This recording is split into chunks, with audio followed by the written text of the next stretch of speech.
పరమగీతములు పరమగీతములు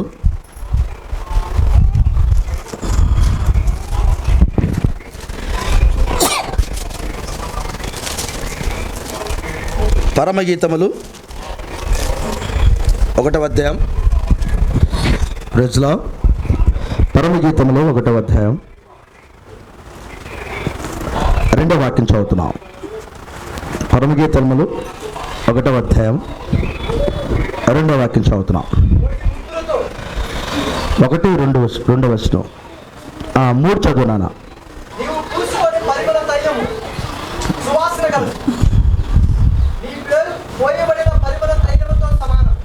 కన్నికులు నిన్ను ప్రేమించుదురు, నన్ను ఆకర్షించుము.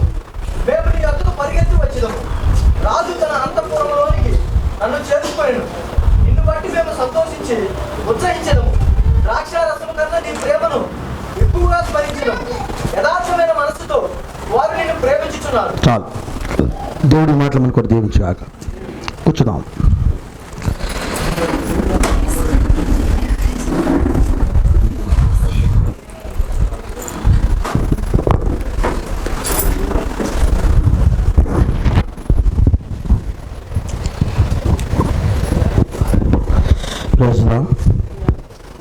హల్లెలూయా.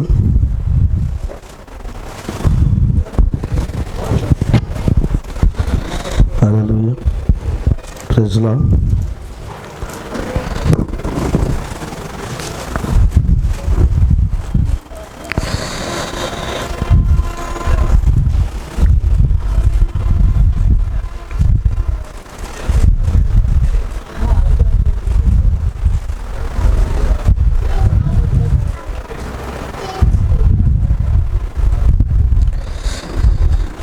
మీటింగ్లో ఒకవేళ అక్కడికి రాని పిల్లలు దరిదాపులు చాలామంది అక్కడికి వచ్చారు. రాని వారు ఎవరు లేరు, కొద్దిమంది మాత్రమే. 30 మంది దాకా వచ్చుంటారు. మన పిల్లలు వచ్చారా? 30-35 మంది వచ్చారు అక్కడికి. అంతమంది వస్తారని ఎక్స్పెక్ట్ చేయలేదు. అలాంటిది అంతమంది రారని చిలకర ఫ్యామిలీతో వచ్చాడు, కానీ అందరూ వచ్చారు. ఇజ్రాయేల్ సైన్యం ఏ రీతిగా పనికి వెళ్ళిందో అట్లా ఉంది మొన్న అక్కడ. ఆ ఊరే అందరూ కూడా ఆశ్చర్యపోయారు అన్నమాట. వాన 2 రోజులు వర్షంలో ఆటోలు అటు ఇటు తిరుగుతూ ఉన్నాయి. వస్తూ ఉన్నారు పిల్లలు, అవన్నీ చదువుతూ ఉన్నారు. ఆ ఊరే ఒక్కరు రావట్లేదు. అంతా మనవాళ్ళు ఎక్కడ ఆమె అలాగే చదువుతుంది, మనవాళ్ళే కేకలేస్తుంది ఎక్కడ. ఒక అద్భుతం అది. రోజులా 3 రోజులు అక్కడ ఒక మెసేజ్ చెప్పాను నేను. ఎందుకో దేవుడు నాకు అదే ప్రేరేపించాడు. ఏంటంటే అంతరిక్షంలో పక్షిరాజు జాడ, బండ మీద సర్పము జాడ, నడి సముద్రంలో ఓడగడిసి జాడ జస్ట్ ఒక టచ్ చేసాం. కన్నికతో పురుషుని జాడ అనే దాని మీద మాట్లాడాను నేను. అదొక బాగా నాకు లింకుగా కొంచెం లోతైన విషయాల వాళ్ళకి అట్లా అందించవచ్చు. తదుపరి ఏదైనా దేవుడు రాక ఆలస్యమైతే వేదిక మరలా ఉంటే అప్పుడు మరలా మనము మెసేజ్ అక్కడ తీసుకెళ్ళొచ్చారని ఆయన ఒక గొప్ప ఆశతో కదలిద్దాములే నీళ్లను అని అదే అలా దేవుడు ఇచ్చిన ప్రేరేపణతో వెళ్ళాం. కానీ దేవుడు చక్కగా మాట్లాడాడు, చక్కగా మెసేజ్లు వచ్చినవి. రోజులా ఇక్కడే ఉన్నారా? కానీ లాస్ట్ రోజు అయితే ప్రసంగం నాకు అంత సంతోషం అనిపించలేదు. ఆ వాతావరణం కానీ లోపల ఉండటం వల్ల ఏదో నాకు కొంచెం అనేజ్ అనిపోయింది. కానీ బయట పెడితే బాగుండు కదా. దేవుడు ఖచ్చితంగా తుఫాను ఆగుతున్నాడని అంత విశ్వాసంతో ప్రార్థన చేసి, నువ్వు ఆగుతున్నావు ప్రభువా, మేము పనిచేయాలి అక్కడ అని వచ్చి కూడా బయట పెట్టండి అనలేకపోయాను నేను. పిల్లలు అప్పటికే సెట్ చేసేసారు. కానీ బయట పెట్టినట్టుగా చాలా బాగుండేది అనేది నేను కొంచెం బాధపడ్డాను ఆ రోజు. సరే, ప్రతిదీ అనుభవమే, నేర్చుకోవాలి. కాబట్టి మన విశ్వాసం పెరగాలి. కాబట్టి ఇంకా మనం ముందుకు వెళ్ళాలి. ఏమా? హల్లెలూయా. ఈరోజు నేను కొంచెం మీకు పరమగీతములలో 1వ అధ్యాయం మనము 3వ వాక్యం చదువుకున్నాం. ప్రజలా, పరమగీతములు 1వ అధ్యాయము 3వ వాక్యం చదువుకున్నాం, అంతే కదా? ప్రజలా, అందులో ఒక మాట అన్నాడు ఆయన, కన్నికలు నిన్ను ప్రేమించుదురు, నన్ను ఆకర్షించుము, మేము నీ వద్దకు పరిగెత్తి వచ్చేదము, రాజు తన అంతఃపురములోనికి నన్ను చేర్చుకొనిను నిన్ను బట్టి మేము సంతోషించి ఉత్సహించదము. ప్రజలా, ఒక ప్రత్యేకమైన నేను ఈరోజు కన్నికతో పురుషుని జాడ మీద కొంచెం మాట్లాడాలనుకుంటున్నాను. పూర్తిగా కన్నికతో పురుషుని జాడ. ఇక్కడ ఉన్నారా? ఏమైనా హల్లెలూయా. కన్నికతో పురుషుని జాడ. నేను ఆ మెసేజ్లో ఒక మాట చెప్పాను. అసలు ఎవరి కన్నిక, ఎక్కడుంది కన్నిక అనే దాన్ని లైన్ ఇచ్చాను. అక్కడ మీరు పట్టుకున్నారో లేదో, నేను ఎఫెసు రాసిన పత్రిక 1వ అధ్యాయం చదివాను. నేను 1వ అధ్యాయం 8వ వచనం చదివాను కదా, 8 నుంచి 12 చదివాము. క్రీస్తులో మనలను ఆయన ఏర్పాటు చేసుకున్నాడు. ఏ రీతిగా అంటే స్వాస్థ్యముగా. ఓకేనా? అంటే జగత్తుకు పునాది వేయబడక మునిపే ఎవరు కన్నికలుగా ఉన్నారో వారిని ఆయన క్రీస్తులో ఏర్పాటు చేసుకున్నాడు. మరొకసారి, జగత్తుకు పునాది వేయబడక మునిపే మనం ఆయనలో ఉన్నాం. ఆయనలో ఉన్నవారు ఎవరంటే కన్నికలు. ఎవరు వారు? కన్నికలు. ప్రజలా, దేవుని నిరూపించుగాక. ఇప్పుడు అక్కడ ఉన్న ఆ కన్నికలు యేసుక్రీస్తు వరకు మాట అన్నారు, నా తండ్రి ఆకర్షించిందే ఎవరు నా వద్దకు రారన్నాడు. అన్నాడా? నా తండ్రి ఆకర్షించిందే ఎవరు నా వద్దకు రారు అన్నారు. ఆ మాట అంటూ ఆయన ఇంకొక మాట కూడా అన్నాడు. ఇక్కడ ఉన్నారా? నా తండ్రి ఆకర్షించింది ఎవరు నా వద్దకు రారన్నాడు. ఇంకొక మాట కూడా అన్నాడు. చదుదాం. ఆ మాట ఏంటంటే యోహాను రాసిన సువార్త 12వ అధ్యాయము 32వ వాక్యం చదువుతున్నాం. యోహాను రాసిన సువార్త 12వ అధ్యాయము 32వ వాక్యం చదువుతున్నాం. ఆయనకు ఒక మాట అన్నాడు. చూద్దాం.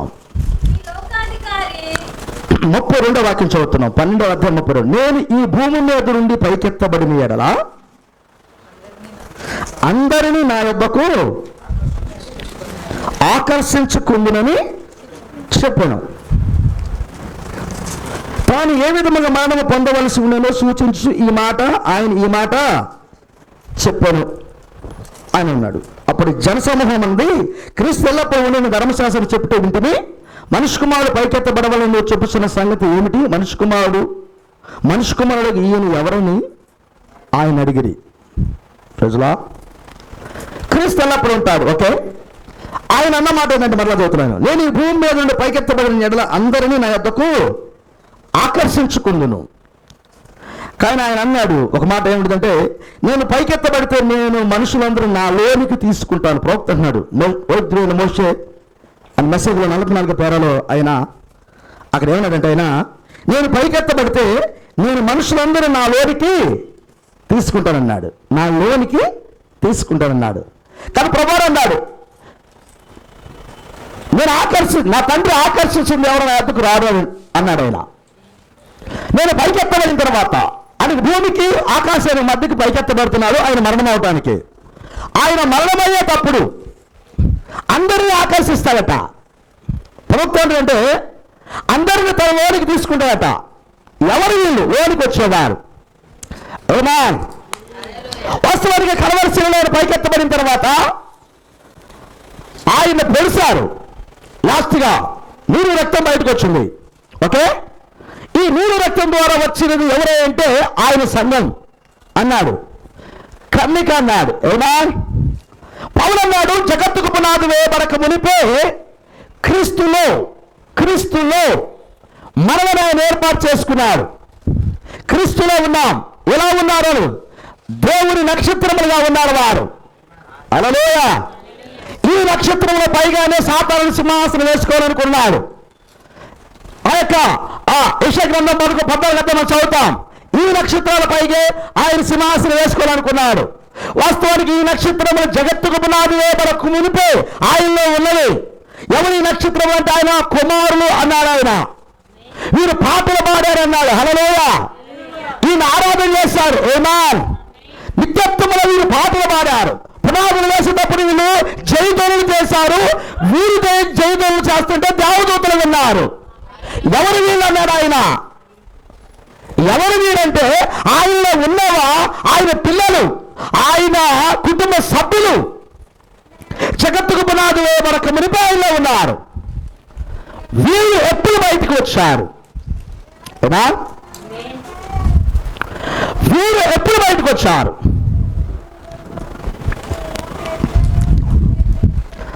ఇది రోజులా కూర్చోబెట్టుకమ్మా.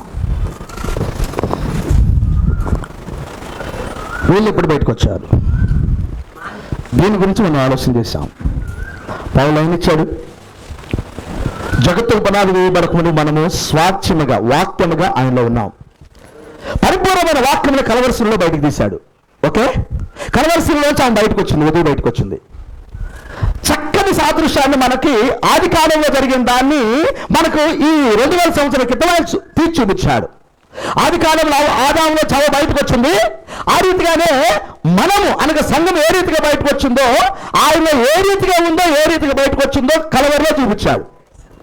వాస్తవానికి ఈమె జగత్తుకు పునాది వేయబడక మునిపాయల్లో ఉంది. బయటికి తీసింది కలవరలో. హల్లెలూయా. ప్రవక్త అన్నాడు మనకి ఈ 6000 సంవత్సరాల నుంచి దేవుడు ఈ భూమిని తయారు చేశాడు అన్నాడు. 6000 సంవత్సరాలు పడుతుంది. 6 దినాలు అంటే 6000 సంవత్సరాలు అన్నాడు. ఓకే, ఈ 6000 సంవత్సరాలు, ఈ 6000 సంవత్సరాలు ఆయన 7 విశ్రాంతి దినము, 7 వెయ్యేళ్ల పరిపాలన అన్నాడు. వారు ఇప్పుడు 1000 పరిపాలనకి ఎవరిని తీసుకెళ్తానంటే 6000 సంవత్సరాల నుంచి ఆయన భార్యను రెడీ చేస్తున్నాడు. ఓకే, ఈ 6000 సంవత్సరాల నుంచి ఆదాము మొదలుకొని ఇప్పటి వరకు 6000 సంవత్సరాల నుంచి భూమికి వచ్చుచు వెళ్తున్న వారు ఎవరంటే ఆయన అన్నాడు కన్యకలు అన్నాడు. ఆయన ఎవరిలో కన్యకలు అన్నాడు. చాలా చిన్నగా వెళ్దాం. కన్యకలు పరమగీతాలు ఏం రాబడిందంటే కన్యకలు నిన్ను ప్రేమించుదురు. అప్పుడు ఆ కన్యకలు అన్నారు నన్ను ఆకర్షించుము, మేము నీ అంతఃపురానికి వస్తాం, పరిగెత్తుకొని వస్తాం. అసలు ఆయన ప్రేమించేవారట కన్యకలు. ఆమేన్. అసలు ఈ భూమికి రాకముందు నువ్వు కన్యకవి, భూమికి వచ్చిన తర్వాత నీ కన్యత్వం పోయింది పాపములు పుట్టుడు ద్వారా. మరలా కన్యత్వం ఎప్పుడు వస్తుంది? మరలా కన్యత్వం ఎప్పుడు వస్తుంది? వాస్తవానికి నీ కన్యత్వాన్ని రుజువు చేసేది ఎవరు? నేను ఈ పాయింట్ కూడా అక్కడ చెప్పాను. నీ కన్యత్వాన్ని రుజువు చేసేది ఎవరు? మనకి ద్వితీయోపదేశ కాండంలో ఒక కన్యత్వం రుజువు గురించి రాయబడింది ఉంది కదా అక్కడ. ఒక స్త్రీకి, ఒక యవనస్తురాలకి పెళ్ళైతే ఆ పెళ్లి చేసుకున్న యవనస్తుడు అన్నాడు నీ అమ్మాయి కన్యక కాదు అని చెప్పాడు పెళ్ళి అయిన తర్వాత.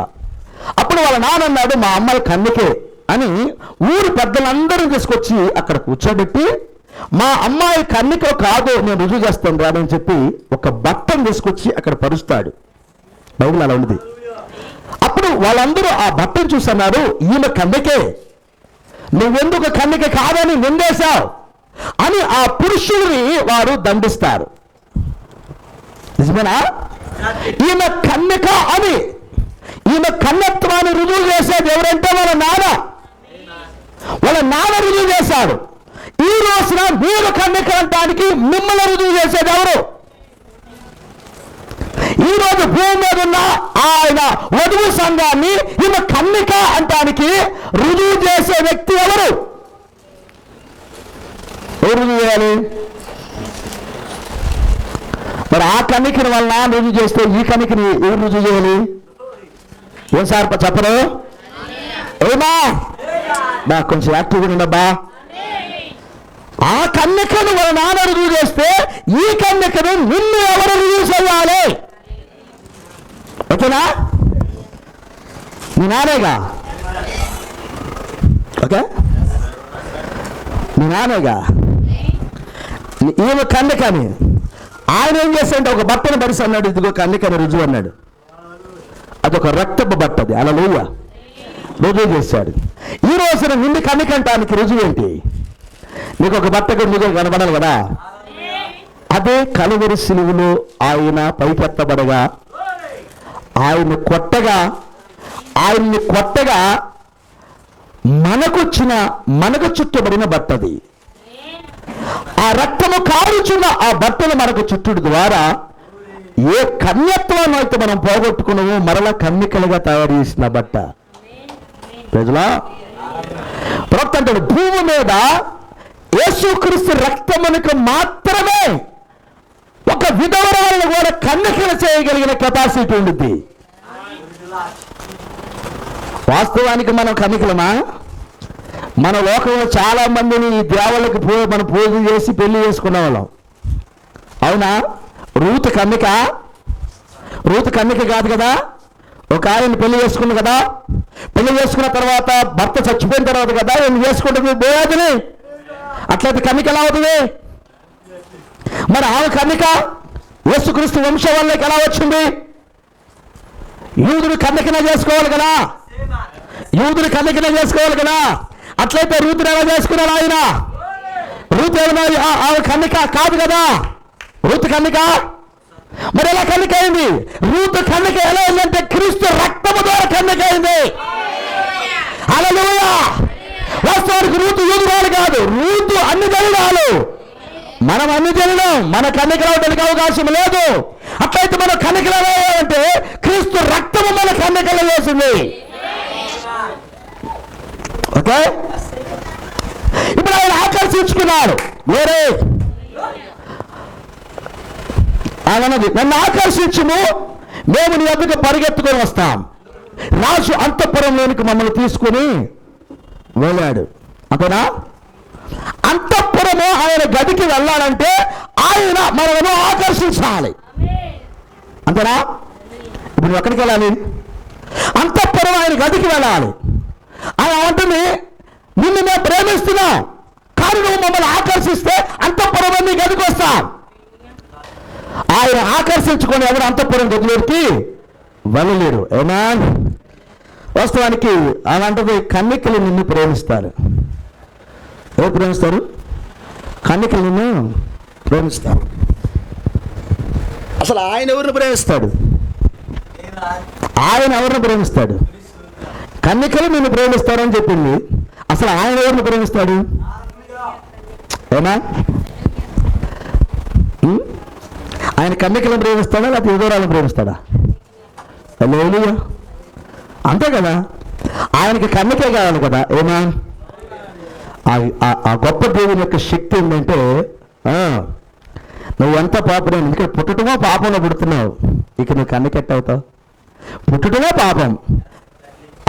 ఆదాములు చేసిన ఆ చిన్న తప్పిదములకు వాళ్ళ ఇరువురు అక్కడ ఆ రక్తము గీత దాటినందుకు అందరూ కూడా ఆ రక్తమును దాటుకొని వస్తున్నాం. మనం కన్నికలుగా అవుతాం మనం.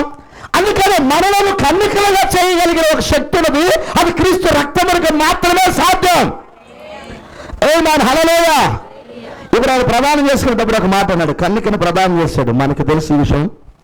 పౌలు గారు ప్రదానం చేశారు, ఇంకొక ఆయన మ్యారేజ్ చేశాడు. ఓకే, మనం అక్కడికి వెళ్ళబోతున్నాం. హల్లెలూయా. సరే, ఇప్పుడు కన్నికను ఆయన ప్రదానం చేసుకున్నాడు. మోషే గారు చెప్పారు, ప్రజలా ఈయన ఒక ప్రవక్త, ఇక్కడ ఉన్నారా? అబ్బాబ్బా, దేవుడు మిమ్మల్ని దీవించుగాక. మోషే ప్రవక్త అన్నాడు. ఆయన అన్నాడు, నిత్యము నువ్వు నాకు ఉండినట్లు నీతిని బట్టి తీర్పు తీర్చుట వలన, దయాదాక్షిణ్యములు చూపుట వలన నేను నిన్ను ప్రదానము చేసుకుని అన్నాడు. నిత్యము నువ్వు నాకు ఉండాలి. ఈ ప్రధానంలో ఆయన అన్నమాట నిత్యము నాకు ఉండాలి. నిత్యము ఉండాలి. ఎవరు వేసిన పోతున్నాడు. నిత్యము ఉండాలంటే వాడు నిత్యత్వము జీవై ఉండాలి. అంతే కదా. నిత్యత్వము జీవు కాకుండా వాడు నిత్యం ఉండలేడు. అక్కడ లోరే ప్రభువైన యేసుక్రీస్తు వారు నిత్యుడు. ఎందుకు వేసిన ఆయన నిత్యత్వము జీవి. ఆయనకి మరణము లేదు. అందుకని ఆయన నిత్యమై ఉన్నాడు. ఆయన ఏమంటారు వేసిన నిత్యమును నాకు ఉండాలి అంటే నాలోనే ఉండాలి. నాలోనే ఉండాలి. నువ్వు నాతోనే ఉండాలి. నాలో భాగము నువ్వు. అసలు నేను వదిలిపెట్టను. నిత్యము నువ్వు నాకు ఉండుటకు నీతిని బట్టి తీర్పు తీర్చుట వలన నీకనగా దేవుని యొక్క వాక్యం. దేవుని వాక్యమును బట్టి తీర్పు జరిగింది. ఎక్కడ? కలవరిలో తీర్పు జరిగింది మనకి. ఆమేన్. వాస్తవానికి దేవుని వాక్యం చెప్పిందంటే పాపము చేసిన వారికి శిక్ష ఉందన్నాడు. ఆదాము అవ్వలు పాపం చేశారు. అవ్వ పాపం చేసింది.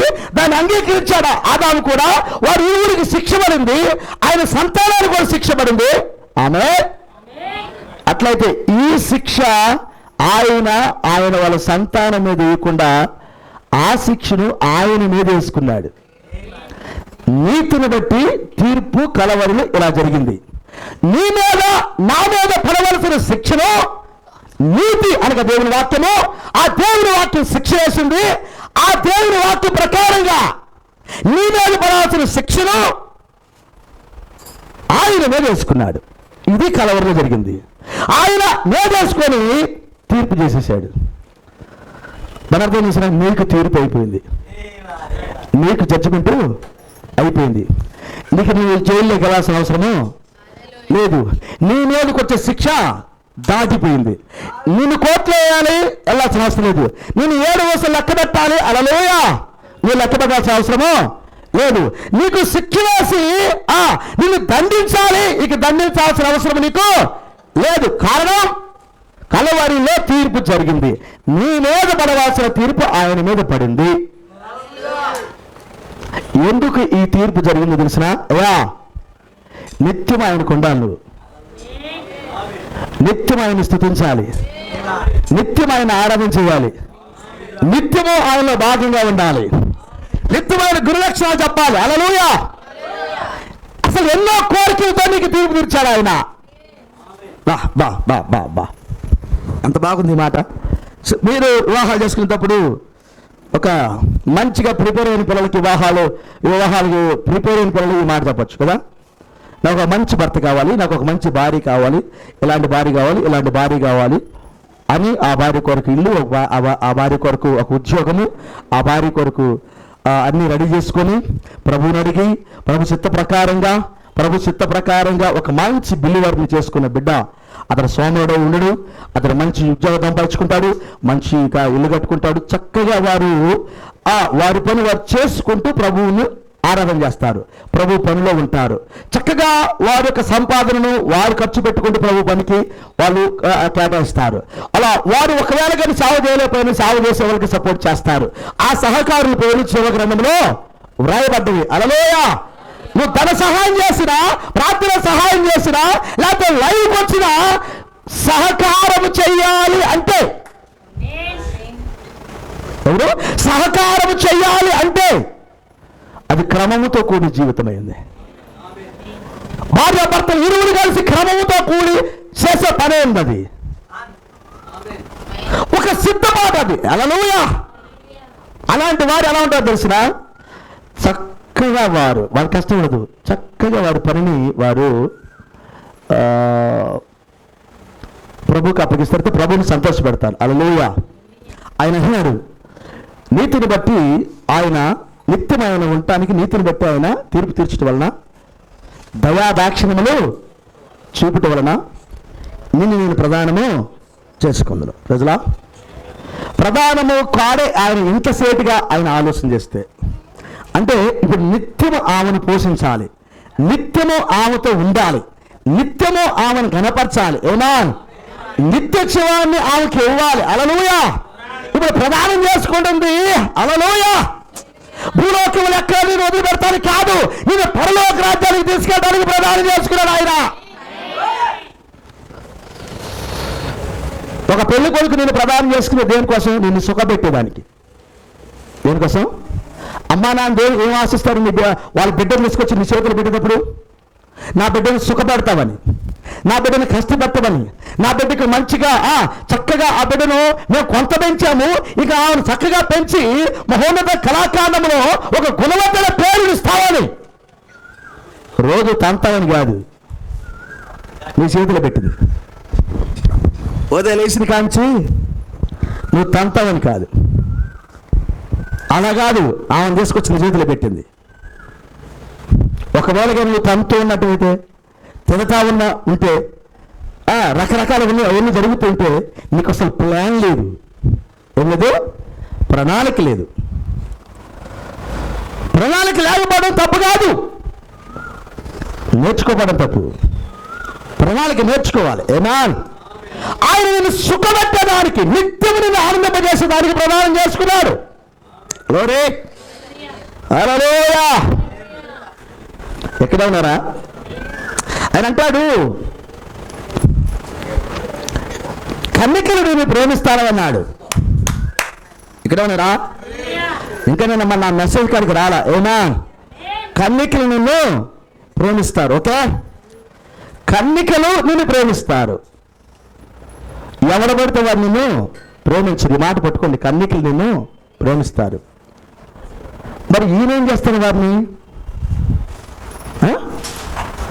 ఈయనేం చేస్తాడు వారిని? చదువు ఒక మాట. ఇర్మియా గ్రంథం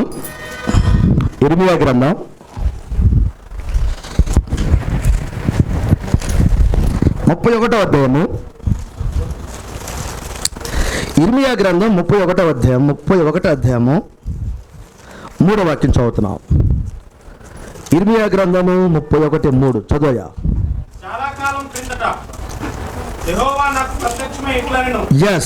చాలా కాలము కిందట యెహోవా నాకు ప్రత్యక్షమై ఇట్లా నేను. చదువయ్యా. శాశ్వతమైన ప్రేమతో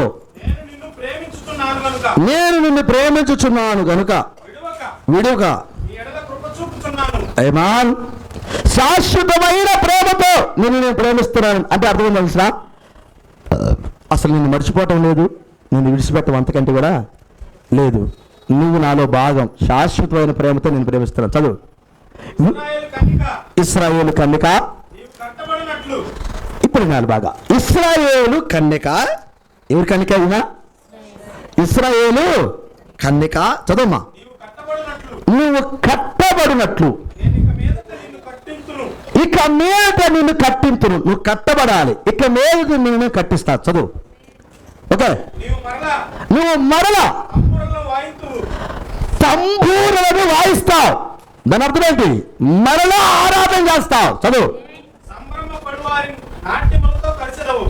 సంబరపడువారి నాట్యములతో. ఎవరు ఈ సంబరపడి నాట్యమాడేవారు? బైబిల్కి వెళ్తే మీరు ఇన్ని ప్రవక్తలు ఉంటారు, వారిని కలిసేదాము. హల్లెలూయా. అర్థమైందా? నిద్ర వస్తుందా బాగా?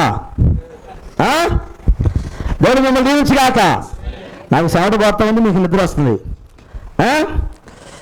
ఈ మాట అర్థమైందా? చాలా కాలం తర్వాత ఆయన ప్రత్యక్షమై ఇలా అన్నాడు, శాశ్వతమైన ప్రేమతో నేను ప్రేమిస్తున్నాను, వీడులోక నీ ఎడల కృప చూపుతున్నాను. కృప అనేది నేను విడవట్లా. అబ్బా, మీరు ఏడో ఉన్నారు, అసలు నా వైపు చూడట్లేదు. విడువక నేను కృప చూపుచున్నాను. ఏంటో విడువక చూపిన కృప? చాలా కాలం తర్వాత ఆయన నాకు ప్రత్యక్షమయ్యాడు. శాశ్వతమైన ప్రేమతో నేను ప్రేమిస్తున్నాను, విడువక కృప చూపుతున్నాను అని అంటూ ఆయన ఒక మాట అన్నాడు. అక్కడ ఏమన్నా రాసిన? ఏమా చదువునా మాట? ఇశ్రాయేలు కన్యక, నువ్వు కట్టబడినట్లు. ఇది నువ్వు కట్టబడినట్లు ఇక మీద నేను కట్టింతును. చదువు. మరలా నువ్వు తంబూరాలను వాయిస్తావు, ఆరాధన చేస్తావు. చదువు. సంబరపడువారి నాట్యములతో కలిసేదవు. ఏమా ఇది ఆ కన్యకతో చెప్పిన మాట. ఈమె ఇశ్రాయేలు కన్యక అంటున్నాడు ఆయన. ఇశ్రాయేలు కన్యక అంటే అన్ని జనుల కన్యక సంగతి ఏంది వద్దాం. ఓకే, ఇప్పుడు ఆమె కట్టబడాలి, కట్టబడడానికి కట్టిస్తాను. ఆమె మరలా తంబూర చేత పెట్టుకోవాలి, ఆమె ఆరాధన చేయాలి, ఆరాధన కూడా మరలా వికినికిస్తాను. మరలా సంబరపడే వారి యొక్క నాట్యములను కలుసుకుంటావు, లేకపోతే వారి యొక్క ఆనందాన్ని కలుసుకుంటావు. ఖచ్చితంగా ఆ పని కూడా చేయిస్తా. ఆమేన్, హల్లెలూయా. ఇప్పుడు ఆయన నిన్నేదో ప్రేమించి వదిలిపెట్టేవాడు కాదు. ప్రేమించి వదిలిపెట్టేవాడు కాదు. కానీ ఏం ఎలా ఉందో తెలుసునా, నిన్ను ఆకర్షించము, నేను నీ అంతఃపురానికి వస్తానంటుంది ఏమా. ఇప్పుడు నేను ఆకర్షించే పనిలో ఉన్నాడా లేదా? ఒకవేళ ఆకర్షిస్తాడు, నేను ఎలా ఆకర్షిస్తాడు? నిన్ను ఆకర్షించమంటే ఆయన అన్నాడు, నేను శాశ్వతమైన ప్రేమతో నేను ప్రేమిస్తున్నా, విడువక కృప చూపుతా, విడువక కృప చూపుతా. కృప అంటే తెలుసునా, ఇశ్రాయేలు కన్యకకు లేకపోతే అన్ని జనులైన కన్యకకు ఆయన కృప చూపాలనుకున్నప్పుడు తన స్వరాన్ని వాళ్ళ వద్దకు పంపుతాడు. ఇదే కృప. ఆయన స్వరాన్ని వాళ్ళ వద్దకు పంపుతాడు. ఇదే కృప. ఎవరు తీసుకొస్తారు ఈ స్వరాన్ని అంటే, ఆయన స్వరాన్ని ఆయన ప్రవక్తలు మోసుకొని వస్తారు. వీరు సంబరపడి నాట్యమాడేవారు వీళ్ళే. హల్లెలూయా. సమూయేలును అభిషేకించినప్పుడు క్షమించాలి, సమూయేలు సౌలును అభిషేకించేటప్పుడు నువ్వు వెళ్తే మధ్యలో ఎవరెవరు కనబడతారో చెప్తాడు ఒక మాట.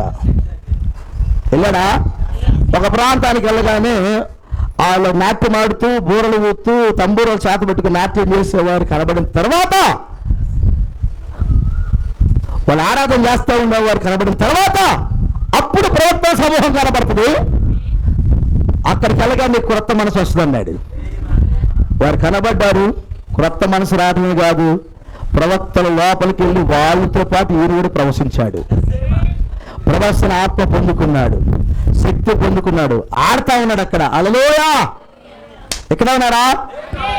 ఒక సంపూర్ణమైన మారు మనసు లేని సౌలుకే అభిషేకం వస్తే ఇప్పుడు దావీదు సంతానానికి ఏం కావాలి?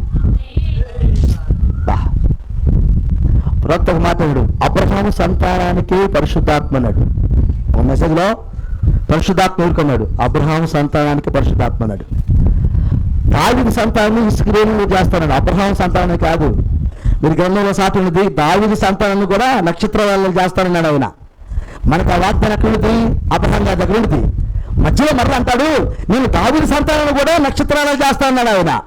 ఇప్పుడు దావీదు సంతానంలో ఏమున్నది? అబ్రహాం సంతానములో ఆయన ఆ పరిశుద్ధాత్మ బాప్తిసం, పరిశుద్ధాత్మ ఎవరికంటే అబ్రహాం సంతానానికి అన్నాడు. అబ్రహాం సంతానాన్ని దావీదు సంతానానికి లింక్ చేశాడు. అట్లయితే ఇప్పుడు పరిశుద్ధాత్మ ఎవరికి? అసలు ఎవరిని ప్రేమిస్తాడు ఆయన? విడువ ఒక కృప చూపేది ఎవరికి? బయట ఉన్న వారికి ఎవరికి జరిగిద్దా? విడువ ఒక కృప చూడడం బయట ఉన్న వారికి జరిగిద్దా? ఎవరికి జరిగింది? ఎవరికి జరిగింది? ఆయన మరి కన్యకలే నిన్ను ప్రేమిస్తారండి. ఏమా గ్లోరీ, హల్లెలూయా. అయ్యా కన్యకలే నిన్ను ప్రేమిస్తారు, ఇంకెవరో ప్రేమించడం. మరొకసారి చెప్తాను, కన్యకలు అనబడిన వారు భూలోకం నుంచి వెళ్ళేవాళ్ళు కాదు, వీళ్ళు పరలోకం నుంచి వచ్చిన వారు. పరలోకం నుంచి వచ్చిన వారు ఈ కన్యకలు. కొంచెం ముందుకు వెళ్తున్నాం మనం ఇప్పుడు. వాస్తవానికి సామెతల గ్రంథంలో చెప్పింది ఆ మర్మయుక్తంగా మాట ఏదంటే, కన్యకతో పురుషుని జాడ. మరొకసారి చెప్పండి, కన్యకతో పురుషుని జాడ. అంటే పురుషుని జాడ కన్యకకు మాత్రమే తెలుసు. ఎవరు జాడ? పురుషుని జాడ కన్యకకు మాత్రమే తెలుసు, ఇంకొకటికి తెలియదు. ఆ పురుషుడి జాడ నీకు తెలుసా? ఇక్కడ కూర్చున్నా నీకు తెలుసా? ఒకవేళ తెలుసు అంటే అడ్రస్ చెప్పాలి. ఇప్పుడు అంతేగా అడుగుతారు, ఈ ఊర్లో పలానా ఆయన ఉండాలండి, మీకేం తెలుసు అంటే తెలుసండి నాకు. చెప్పు అడ్రస్ చెప్పు, ఏ నెంబర్ చెప్పు, వీధి నెంబర్ చెప్పు, ఏ వీధి, ఏ అపార్ట్మెంటు, ఏ పేట అడుగుతారు కదా వెంటనే. నాకు తెలుసు అంటే అప్పుడు నువ్వంటావు నేను అనుకున్నాను నాకు తెలుసని, నాకు తెలియదు అని ఒకళ్ళు ఉంటారు. రకరకాల సమాధానం చెప్పి ఒకవేళ నీకు తెలిస్తే ఆ ఇంటి అడ్రస్ తెలిస్తే ఏం చెప్తావు? సార్ ఎలా చెప్తావు? కరెక్ట్ చెప్తా. ఇలా వెళ్ళండి సార్, అక్కడ ఒక అపార్ట్మెంట్ ఉంటుంది, దాని పేరు ఇదండి, అపార్ట్మెంట్లో ఆయన ఉంటాడు, లేకపోతే ఆ గుండికి వెళ్ళండి, ఆయన అక్కడ ఒక ఇల్లు ఉంటుంది, ఆయన ఉంటాడు, అట్లా చెప్తావు తెలిస్తే. సార్ భూలోకంలో నరసరాపేటలోనో గుంటూరులోనో విజయవాడలోనో అయితే ఎతికి నువ్వు చెప్పొచ్చు ఈయన అడ్రస్. ఆయన అడ్రస్ ఇక్కడ లేదు సార్. హల్లెలూయా. ఆయన అడ్రస్ ఎక్కడో ఉన్నది. ఏమాన్. ఈ కాల ప్రవక్త కోటానికి వచ్చిన వాళ్ళు అడిగి రాగానే ఆయన వివేచనతో మాట్లాడేటప్పుడు ఆయన దగ్గరికి రాగానే జబ్బుల కోసం వస్తారు వాళ్ళు, ఏదో జబ్బులు తగ్గించుకోవడానికి. ఆ వరం పనిచేస్తున్న టైంలో అప్పుడు ఆయన అంటాడు, జబ్బు గురించి మాట్లాడకుండా అమ్మాయి నీ పేరు ఇది అన్నాడు. ఎస్, మీది పలానా ఊరు అన్నాడు. ఓకే, మీరు పలానా వీధి అన్నాడు. హల్లెలూయా. మీ ఇంటి పేరు ఎంత అన్నాడు. ఏమాన్.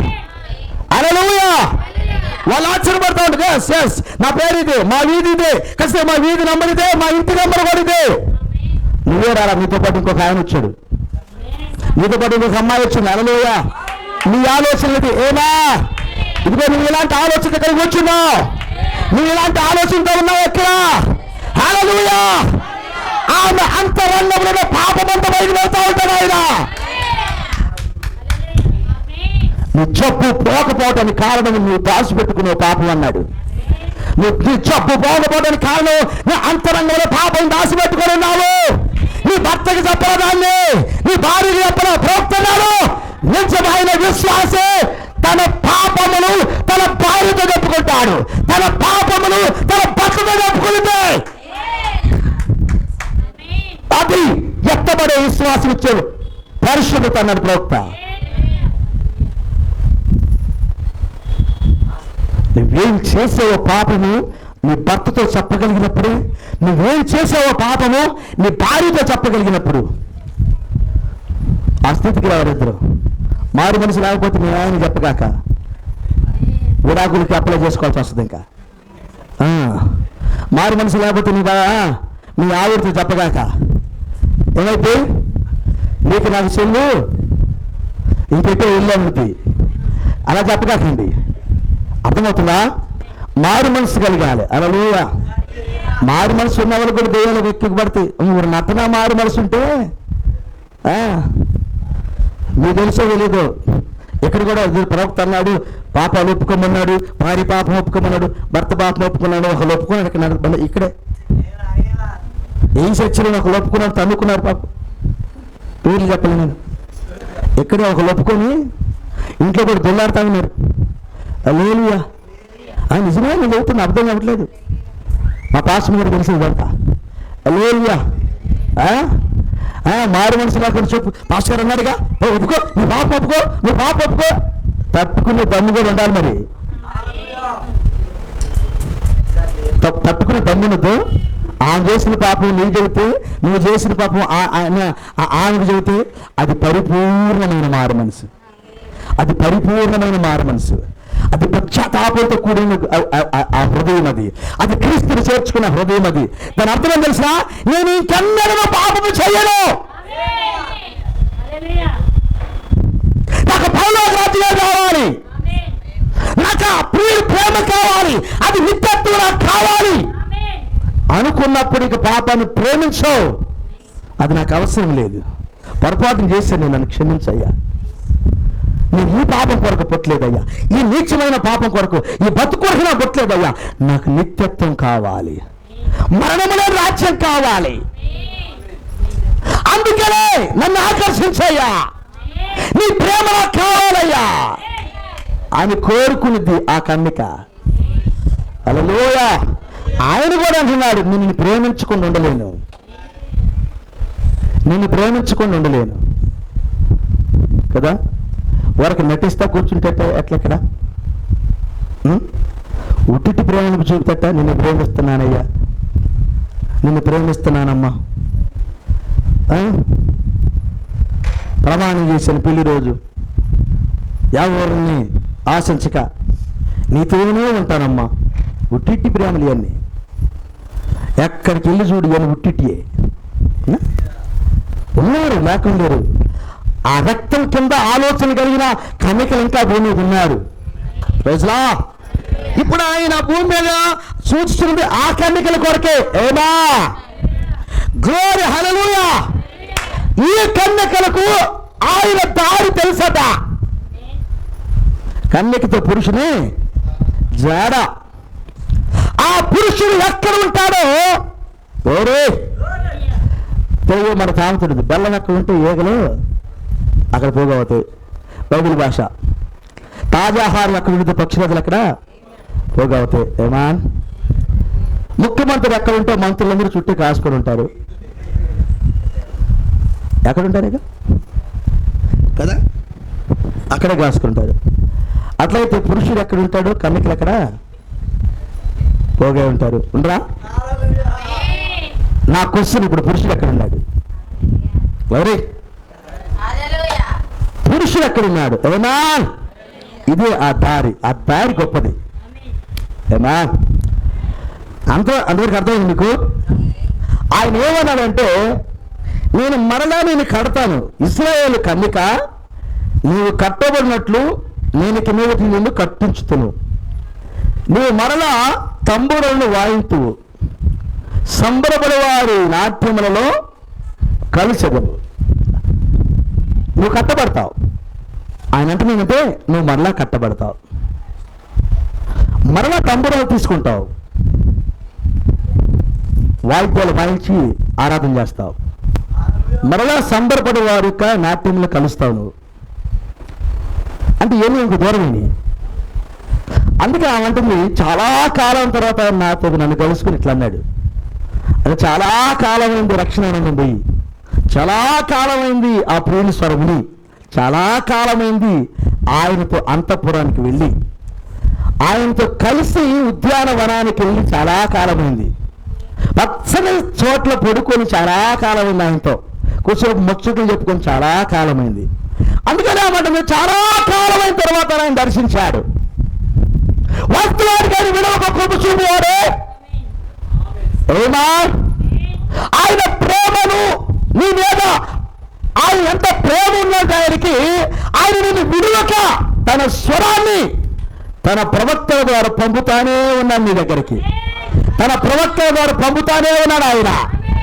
అందుకే పాత నిబంధన అంతా, ఆ పాత నిబంధనలో కన్యకలు ప్రవక్తలు చూసినా, కన్యకలు ఈ రోజు లేరు, కన్యకలు ప్రతి కాలంలో ఉన్నారన్నాడు.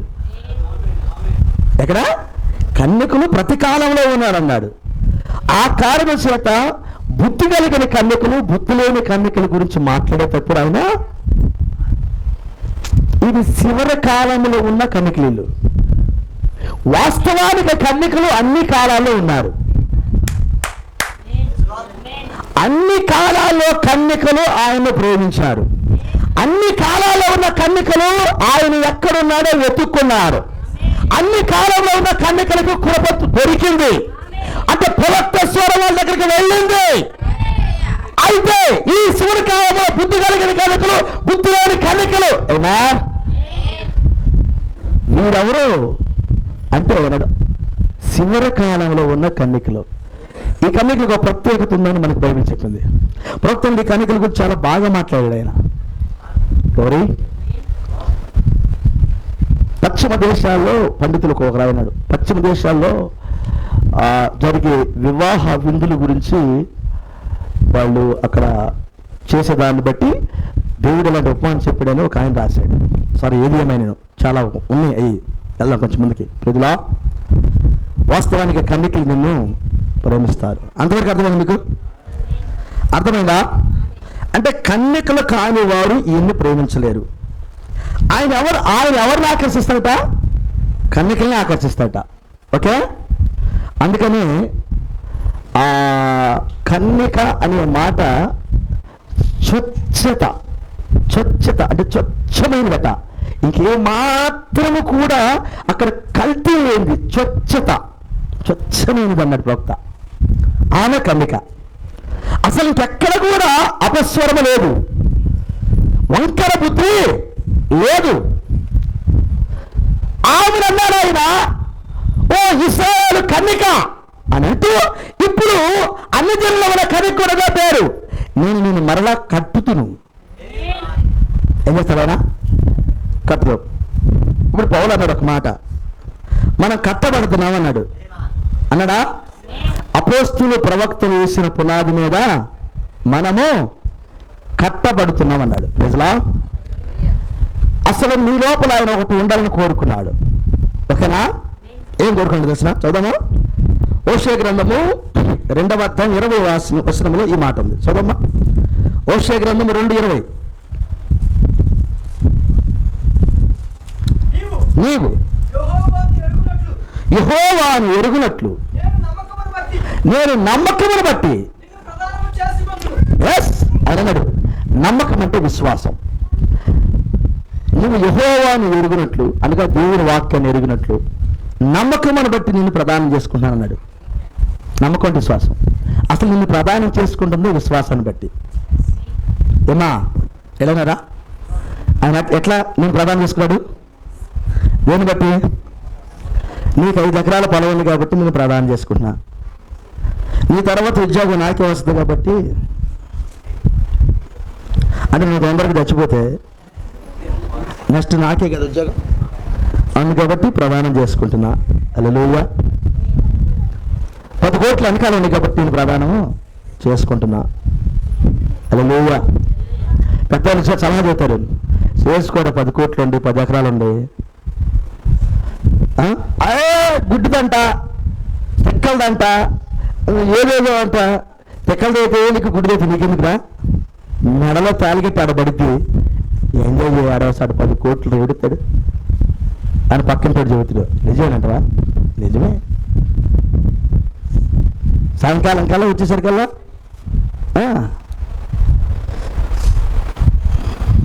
అలా చాలామంది వాటికి ఆశపడి వెనకటి సామెత ఏంటంటే ఓలు తక్కువ అని గుడ్డిదాన్ని చేసుకుంటే ఇంట్లో మొత్తం పగలగొట్టుదని ఒక సామెత ఉంది. ఇప్పుడు ఓలు తక్కువని కాదు, ఓలు అంతా ఆ రోజులు 5 రూపాయలు, 5 రూపాయలు కూడా ఎక్కువే, 10 రూపాయలు, 100 అవి ఎక్కువ. ఈరోజు అట్లనే పెళ్ళి ఆ వెనకాల ఎంత ఉంది? 10 ఎకరాలు ఉందా, 20 ఎకరాలు ఉందా, 10 కోట్లు ఎంత వస్తుంది ఆస్తి అని ప్రదానం చేసుకుంటారు చాలామంది. ఎక్కడే ఉన్నారా? ఎస్. హల్లెలూయా. మా ఫ్రెండ్ ఒకడు ఉన్నాడు, మరి వాడు అటు చేసుకున్నాను నాకు తెలియదు కానీ అమ్మాయి మ్యారేజ్ నా క్లాస్ వింటాడు. క్యాన్సర్ అమ్మాయికి, తలలో క్యాన్సర్ వచ్చి గడ్డలు అంతా అమ్మాయి. వీడంటే మంచి ప్రేమ ఆ పిల్లకి, అంటే లవ్ మ్యారేజ్ కాదు, అరేంజ్డ్ మ్యారేజే. అయితే ఆ అమ్మాయిని అట్లాగే ఉంచుకొని చాలా కాలం అమ్మాయి దగ్గర ఉన్నాడు, చాలా కాలం. వాడు పోయి చదువుకునేటప్పుడు మంచి ఆటగాడంటే ఖర్చు పెట్టేవాడు, బాగా ఖర్చు పెట్టేవాడు. వాడు అన్నీ తర్వాత వాడు బాకీ చేసాడు బాగా. వాళ్ళ బాబాలు వచ్చాడంట, బాకీలో అంతా వచ్చి ఫోన్ చేస్తున్నానంటే అసలు నీ బాకీ ఎంత ఉందో చెప్పిన మొత్తం కడతాను. ఎందుకంటే వాళ్ళ ప్రేమ ఏంటంటే మా అమ్మాయి ఎంత రోగం ఉన్నా మా అమ్మాయి దగ్గర ఉన్నది కానీ వాళ్ళు వదిలిపెట్టకుండా చెప్పంటే ఒక వాడుకున్నది దగ్గర 20 లక్షలు అయితే 10 లక్షలు చెప్పిండంట. దగ్గర 16 లక్షలు ఎంత ఉందో బాకీ, 10 ఉందని చెప్పిండు. 10 తీర్చేసారు వాళ్ళు. 10 లక్షలు తీసుకొచ్చి ఇచ్చారు మొత్తం కట్టుకుపోని. ఎవరు రాకూడదు మీ దగ్గరికి. కానీ కారణం తెలిసిన మా అమ్మాయి దగ్గర ఉంటున్నాడు, వీళ్ళు నా పిల్ల ఉండదు, ఏడి అని అడిగదు చక్కగా. తర్వాత ఇటు సంగతి ఇంకా వస్తున్నట్టు ఏంటంటే బాకీలు తీరలే ఇంకా ఉన్నాయి. మరి ఆ రోజు ఏం చెప్పలేదురా, ఆయన కూడా ఇచ్చాడు వాళ్ళంతా. వాళ్ళు మళ్ళీ గొప్ప సంగతి తెలిసిన అమ్మాయి చచ్చిపోయింది, ఒక అమ్మాయి దగ్గర ఉన్నాడు. చచ్చిపోయింది అమ్మాయి. చచ్చిపోతే మరలా ఒక అమ్మాయిని తెనాల్లో మ్యారేజ్ చేసుకున్నాడు. నేనంటున్నా వాడు ఆశించేది చేసుకోలేదు, కానీ వాడు చాలా నమ్మకస్తున్నాడు. ఈరోజు చాలా మంది ధనాన్ని నాశనం చేసుకునే ఉన్నారు. కదా. ప్రభనేసుక్రీస్తు వారు నిన్ను ఎలా చేసుకోబోతున్నాడంటే నీ బంగారము నీ ధనము ఆయన ఆశయం చేసుకోవట్లేదు. అందుకని ఇప్పుడు అనిచ్చేటప్పుడు అయ్యా కోటానికి 10,000 రూపాయలు అన్నాడు, యేసుప్రభు వారు 10,000 అడుగుతాడా? అడగడు. హల్లెలూయా. చాలా మంది బయటకు వెళ్తారు, యేసుప్రభు వారు అడుగుతారంటే డబ్బులు 10,000 రూపాయలు, పాస్టర్ గారు అడిగినా 10,000 రూపాయలు. అడగడు ఆయన. ఆయన ఒకటే అడిగాడు. ఏమని అడిగేసిన? ఏమడిగాడు? ఇప్పుడు చెప్పండి. నేను ప్రదానం చేసుకునేటప్పుడు ఏం కావాలన్నాడు ఆయన? ఇప్పుడు చదువు. ప్రజలా, నీవు యెహోవాను ఎరుగునట్లు నేను నమ్మకమును బట్టి,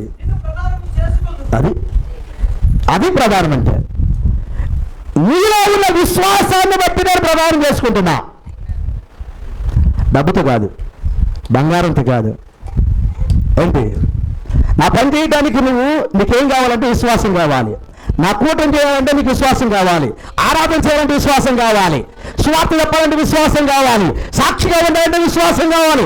విశ్వాసం అనగా దేవుని వాక్యం. దేవుడు నీ లోపల ఉండాలి. నన్ను నీ లోపల పెట్టుకుంటున్నావు కాబట్టి, నా వాక్యాన్ని నమ్ముతున్నావు కాబట్టి నేను ప్రదానం చేసుకుంటున్నా. ఇప్పుడు నాకు ఆయనకేం కావాలి? ఆయన వాక్యం నీ లోపల ఉందని ఇది కావాలి. హల్లెలూయా. ఎవరి మీద వారిని ఆకర్షించడు ఆయన. ఇప్పుడు అర్థమైంది. ఎవరి లోపలైతే విశ్వాసం ఉందో పరిపూర్ణమైన విశ్వాసం వారిని ఆకర్షిస్తాడు ఆయన. ఆకర్షణలు చాలా ఉన్నాయి, నేను అందు లోపలికి వెళ్ళలేదు. ఆకర్షణ అంటే అది కాదు. ఆకర్షణ అనేది ఆయన ఆకర్షించేది ఆయన తుప్పుపట్టిన వాటిలో. ఆహాహా హల్లెలూయా. ఎవరు అన్నాడు ఒక మాట, ఏమన్నాడంటే, అయ్యా అపోస్తలుల ప్రవక్తల పునాది మీద మనం కట్టబడుతున్నాం. ఒక్కడు బంగారంతో కడుతున్నాడు, ఒకడు వెండితో కడుతున్నాడు, ఇంకొకడు వెలగల రాళ్ళతో కడుతున్నాడు, ఇంకొక కొయ్యి కాలుతో కడుతున్నాడు, ఇంకొకడు గడ్డితో కడుతున్నాడు. వీళ్ళందరూ కడుతుంది ఒక పునాది మీద అన్నాడు. పునాది బాగానే ఉంది, కట్టడమే తేడాగా ఉంది. ఇప్పుడు వారి పనికి తేల్చేదానికి, వారి పనిని తేల్చేదానికి, పరీక్షించడానికి ఆఖరిలో అగ్గివేస్తా అన్నాడు ఆయన. అంతే కదా. అయితే పునాది బాగానే ఉంది, పునాది అపోస్తలుల ప్రవక్తలే సారు, కట్టడాల తేడాగా ఉంది అన్నాడు ఆయన. అయితే కట్టడాన్ని పరీక్షించడానికి ఆఖరిలో అగ్ని వస్తుంది అన్నాడు. అప్పుడు ఏ కట్టడం అయితే నిలబడిద్దో వారికి పరలోక రాజ్యం అన్నాడు. అంతే కదా. చెప్పాడా? అట్లయితే ఈ రోజున నీ కట్టడం ఏంటి అసలు? బంగారము అనేది దైవత్వం అన్నారు. విశ్వాసము అంటే బంగారం. నీ కట్టడం ఏమన్నారు? ఇప్పుడు అక్కడ బంగారంతో ఉండాలి. రోజులా బంగారము కంటే విలువైన విశ్వాసం అన్నాడు. జస్ట్ భూలోకంలో బంగారం దైవత్వంతో పోల్చాడు. బంగారం కంటే విలువైన విశ్వాసం. ఇప్పుడు నేను ప్రదానం చేసుకోవడంలో దేవాది దేవుడు ఏం చూశాడంటే నీ లోపల విశ్వాసాన్ని చూసి ప్రదానం చేసుకున్నాడు ఆయన.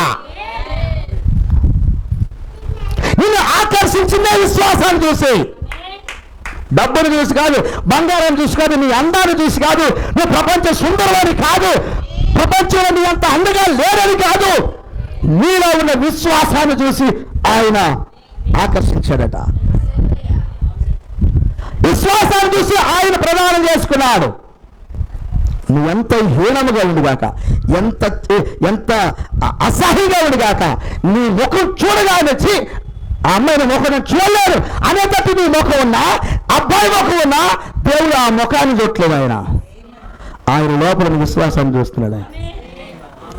ఆయనకి మాత్రమే తెలుసు ఈ మట్టి ఏం ఉపయోగం లేదని. ఈ మట్టికి ఎలాంటి ఉపయోగం లేదు. ఈ మట్టి ఎర్రగుందో నల్లగుందో అని సంబంధం లేదు. ఈ మట్టి ఎంత అందంగా సంబంధం లేదు. 8 లక్షల రూపాయలు చీర కట్టిందో సంబంధం లేదు. ఎంత మంచి సూట్ వేసిందో సంబంధం లేదు. ఈ మట్టిగా ఉండాలి, విశ్వాసం ఉండాలి. విశ్వాసం ఉన్నప్పుడే ప్రధానం. హల్లెలూయా. ఎవరి లోపల విశ్వాసం ఉంది వారికి ప్రధానం. అర్థమైందా?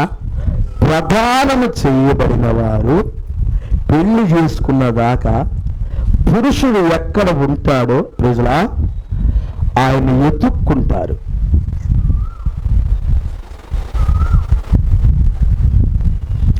కారణం ప్రధానం అవగానే పురుషుని కలుసుకోవడానికి అవకాశం లేదు. ఉందా? పురుషుడు ఏమైనా కలుసుకోవడానికి అవకాశం ఉందా?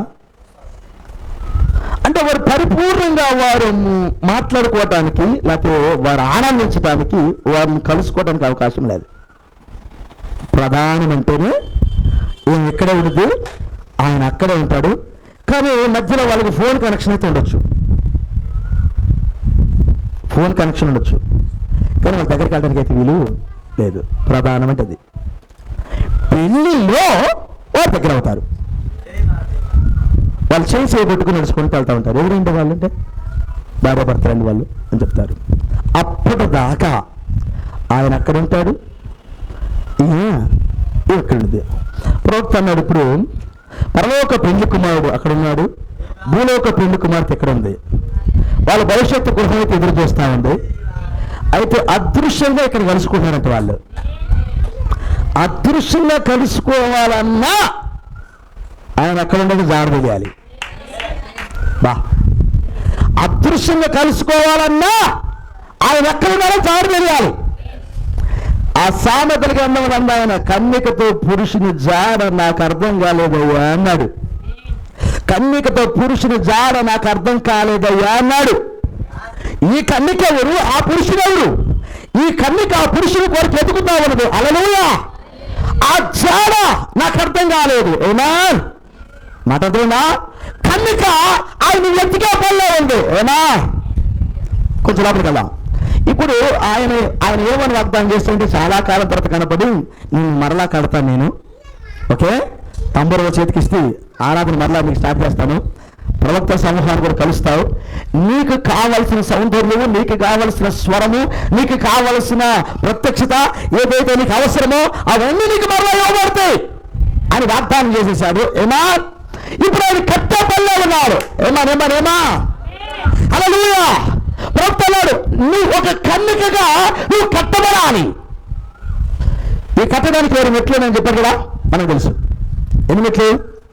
మొదటి మెట్టు విశ్వాసము, తర్వాత సద్గుణము, జ్ఞానము, ఆశా నిగ్రహము, సహనము, భక్తి, సహోదర ప్రేమ.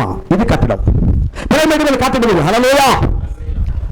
నువ్వు నిజంగా కన్యకమైతే యేసు ప్రభువుని ప్రదానం చేసుకున్నట్లయితే ఈ 7 గుణ లక్షణాలు నీకు కంపల్సరిగా ఉండాలి. ఈ 7 గుణ లక్షణాలు లేకుండా నువ్వు ఎత్తబాటులోకి వెళ్ళలేవు. విశ్వాసం ఉండాలి, సద్గుణం ఉండాలి, జ్ఞానం ఉండాలి, ఆశా నిగ్రహం ఉండాలి, సహనం ఉండాలి, భక్తి ఉండాలి, సహోదర ప్రేమ ఉండాలి, మధ్యలో పరిపూర్ణమైన పరిశుద్ధాత్మ నాయకత్వం ఉన్నది, ఆ తర్వాత తలరాయి ప్రేమ ఉన్నది. ఇవన్నీ కలిసినప్పుడే ఆయన కలుసుకుంటున్నాం. ఇప్పుడు ఒక కన్యక ఎదురు చూస్తుంది ఎత్తబాటు కొరకు. కన్యక ఎత్తబడే ముందుగా, ఇలా కట్టబడే ముందుగా, ఆరాధన చేసే ముందుగా, ప్రవక్త సమూహాన్ని కలుసుకునే ముందుగా, ప్రవక్తల దారిని కలుసుకునే ముందుగా, ప్రవక్తల అభిషేకాలు పొందుకునే ముందుగా, 3వ ఈర్పులోకి వచ్చే ముందుగా ఆమె కట్టబడుతుందో లేదో చూసుకోవాలి. అసలు ఇది కట్టబడాలంటే పురుషుడు ఎక్కడ ఉన్నాడో ఆమెకు అర్థం కావాలి. అది చాడ. పురుషుడు ఎక్కడ ఉన్నాడో తెలియాలి. హల్లెలూయా. ఈ మాట అర్థమైందండి. ఒక మాట చెప్తా. యేసు ప్రభు వారు సముద్ర తీరంలో ఎక్కడో ఉన్నాడని తెలిసింది ఆ చుట్టుపక్కల ప్రాంతంలో వారికి. అప్పుడు వాళ్ళు ఏం చేశారు తెలిసిన, మంచాల మీద రోజులు మోసుకొని ఆయన దగ్గరికి వెళ్ళారు. ఎందుకని? యేసు ప్రభు వారు ఇదిగో గలిలీ సముద్రం దగ్గర ఉన్నట, యేసు ప్రభు అదిగో ఆ యొక్క బేతనీ దగ్గర ఉన్నట, అదే యేసు ప్రభు వారు అది ఇంకొక ప్రాంతం ఎరుకో దగ్గర ఉన్నట అని ఎక్కడ ఉంటే అక్కడికి రోజులు మోసుకెళ్ళారు. ప్రజలందరూ అక్కడికి వెళ్ళారు. ఏ అవసరత అయితే ఉన్నదో వారికి ఆ అవసరం వెళ్ళాడు. అంటే పలానా ప్లేస్లో ఉన్నాడని తెలిస్తే అక్కడికి వెళ్ళారు. ఈ రోజున యేసు ప్రభు వారు ఎక్కడున్నారు? అంతేగా రోజులా ఈ రోజున యేసు ప్రభు వారు ఎక్కడున్నారు? ఇప్పుడు అక్కడికి వెళ్ళాలి కదా. ఆయన పలానా చాటు కదా గుంటూరు కాకాని తోటలో ఉన్నాడు అని అన్నాడు అనుకో. ఇప్పుడు మనం అందరూ ఎక్కడికి వెళ్ళాలి? కాకాని తోటకి వెళ్తాం. అంతేనా? గ్లోరీగా హల్లెలూయా. యేసు ప్రభు వారు కాకాన్ తోట లేడు, గుర్తులు లేడు, గోదల కొండ లేడు, సాగర మాత దగ్గర లేడు, వేలంగి మాత దగ్గర లేడు, నాగపట్నం లేడు, పుణ్యక్షేత్రాలు ఎక్కడ లేడు. ఏ కొండ పశువులు ఆయనే, వెండి బంగారాలు ఆయనవే, భూమి అంతా అయింది, సముద్రం అయింది. కాబట్టి అక్కడో శిల వెలిసి శిలను పూజించేటట్టు చేసే శిలగాడు ఆయన. ఆయన సజీవుడు, ఆయన మాట్లాడే దేవుడు, ప్రేమ చూపే దేవుడు. హల్లెలూయా. నీ అంతరంగం అంతా పరిశోధన చేసేలా ప్రదానం చేసుకున్నాడు ఆయన. పై వేషాన్ని చూసి ప్రదానం చేసుకోలేదు. నీకు విశ్వాసం ఉంటే ప్రదానం జరిగింది అక్కడ. అంత క్లారిటీగా చెప్పాడు ఆయన. ఇప్పుడు ఆయన ఇక్కడ ఉన్నాడు అని తెలిసినప్పుడు అక్కడికి ఏం చేస్తాం? దారులు పట్టుకుని వెళ్తాం, అంతే కదా? ఎట్లా వెళ్తాం? దారులు పట్టుకుని వెళ్తాం. అసలు వాస్తవంగా ఆ సామెత గారు చెప్పినది, ఆ చాడ నాకు తెలియలేదు అన్నాడు. బండ మీద సర్పము చాడ, బండ మీద సర్పము చాడ. వాస్తవానికి బండ మీద సర్పము జాడ మీకు అర్థం కావాలంటే ముందు బండ అర్థం కావాలి. ఏమర్థం కావాలి? బండ అర్థం కావాలి. ఈ బండకు 7 నేత్రాలు ఉండి అన్నాడు ఆయన. ఎన్ని నేత్రాలు? 7 నేత్రాలు ఉండి అన్నాడు. అర్థమైందా? ఈ బండకి 7 నేత్రాలు ఉండి ఈ బండ మీద సర్పము చాడ. నీకు సర్పము చాడ కనబడాలంటే ముందు బండ అర్థం కావాలి. బండకి 7 నేత్రాలు ఉండి అన్నాడు. ఆ 7 నేత్రాలు నీకు అర్థమైతే అదే ఆయన నీకు విడువకు కృప చూపుతానన్నాడు కదా. శాశ్వతమైన ప్రేమతో నేను ప్రేమిస్తున్నాను, విడువక నీకు కృప చూపుతానన్నాడు ఆయన. ఆ విడువక చూపే కృపే ఆ 7 నేత్రాలు. ఆ 7 నేత్రాలు ఎంత ఉంటే ఇప్పుడు ఆయన ఎక్కడ ఉన్నది నీకు అర్థమైంది. అసలు బండ మీద సర్పం జాడగా నీకు అర్థమైంది. ఏమా ఎంత బాగుంది వాక్యం. ఇప్పుడు అంటాడు నీకు సర్పం జాడ అర్థం కావాలి, అదే సమయంలో పురుషుని జాడగా నీకు అర్థం కావాలి. నాకు అర్థమవుతుందంటే ముందు నీకు పురుషుని జాడ అర్థమైతే సర్పము జాడ అర్థమైతే తర్వాత పురుషుని జాడ అర్థం కావాలి. పురుషుడు ఎక్కడ ఉన్నాడో పురుషుని జాడ అర్థం కావాలి. ఒకవేళ కానీ ఈ చాడ ఏమిటంటే చెప్తా రోజులా, ఈ చాడ ఎలాంటిది?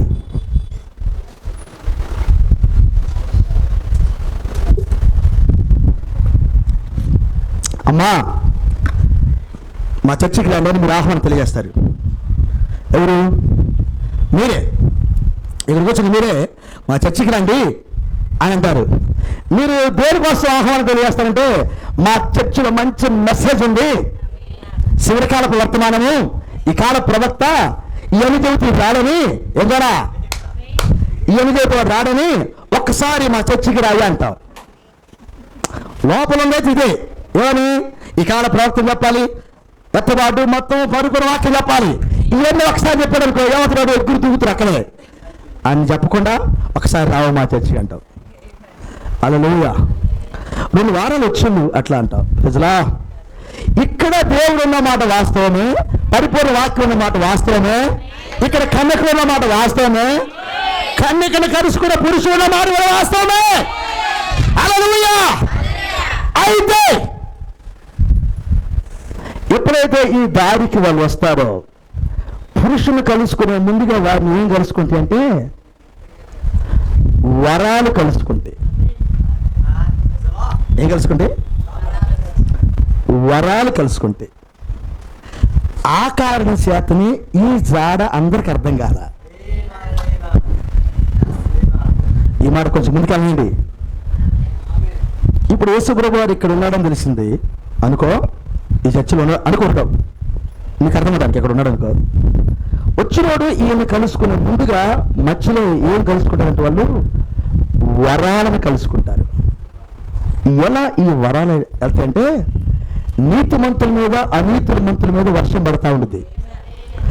ఆ వర్షం ఎప్పుడు పడుతుందంటే ప్రసంగం విన్నప్పుడల్లా, ఆరాధనకు వచ్చినప్పుడల్లా, సహవాసానికి వచ్చినప్పుడల్లా వర్షం పడతానే ఉంటుంది. ఇక్కడ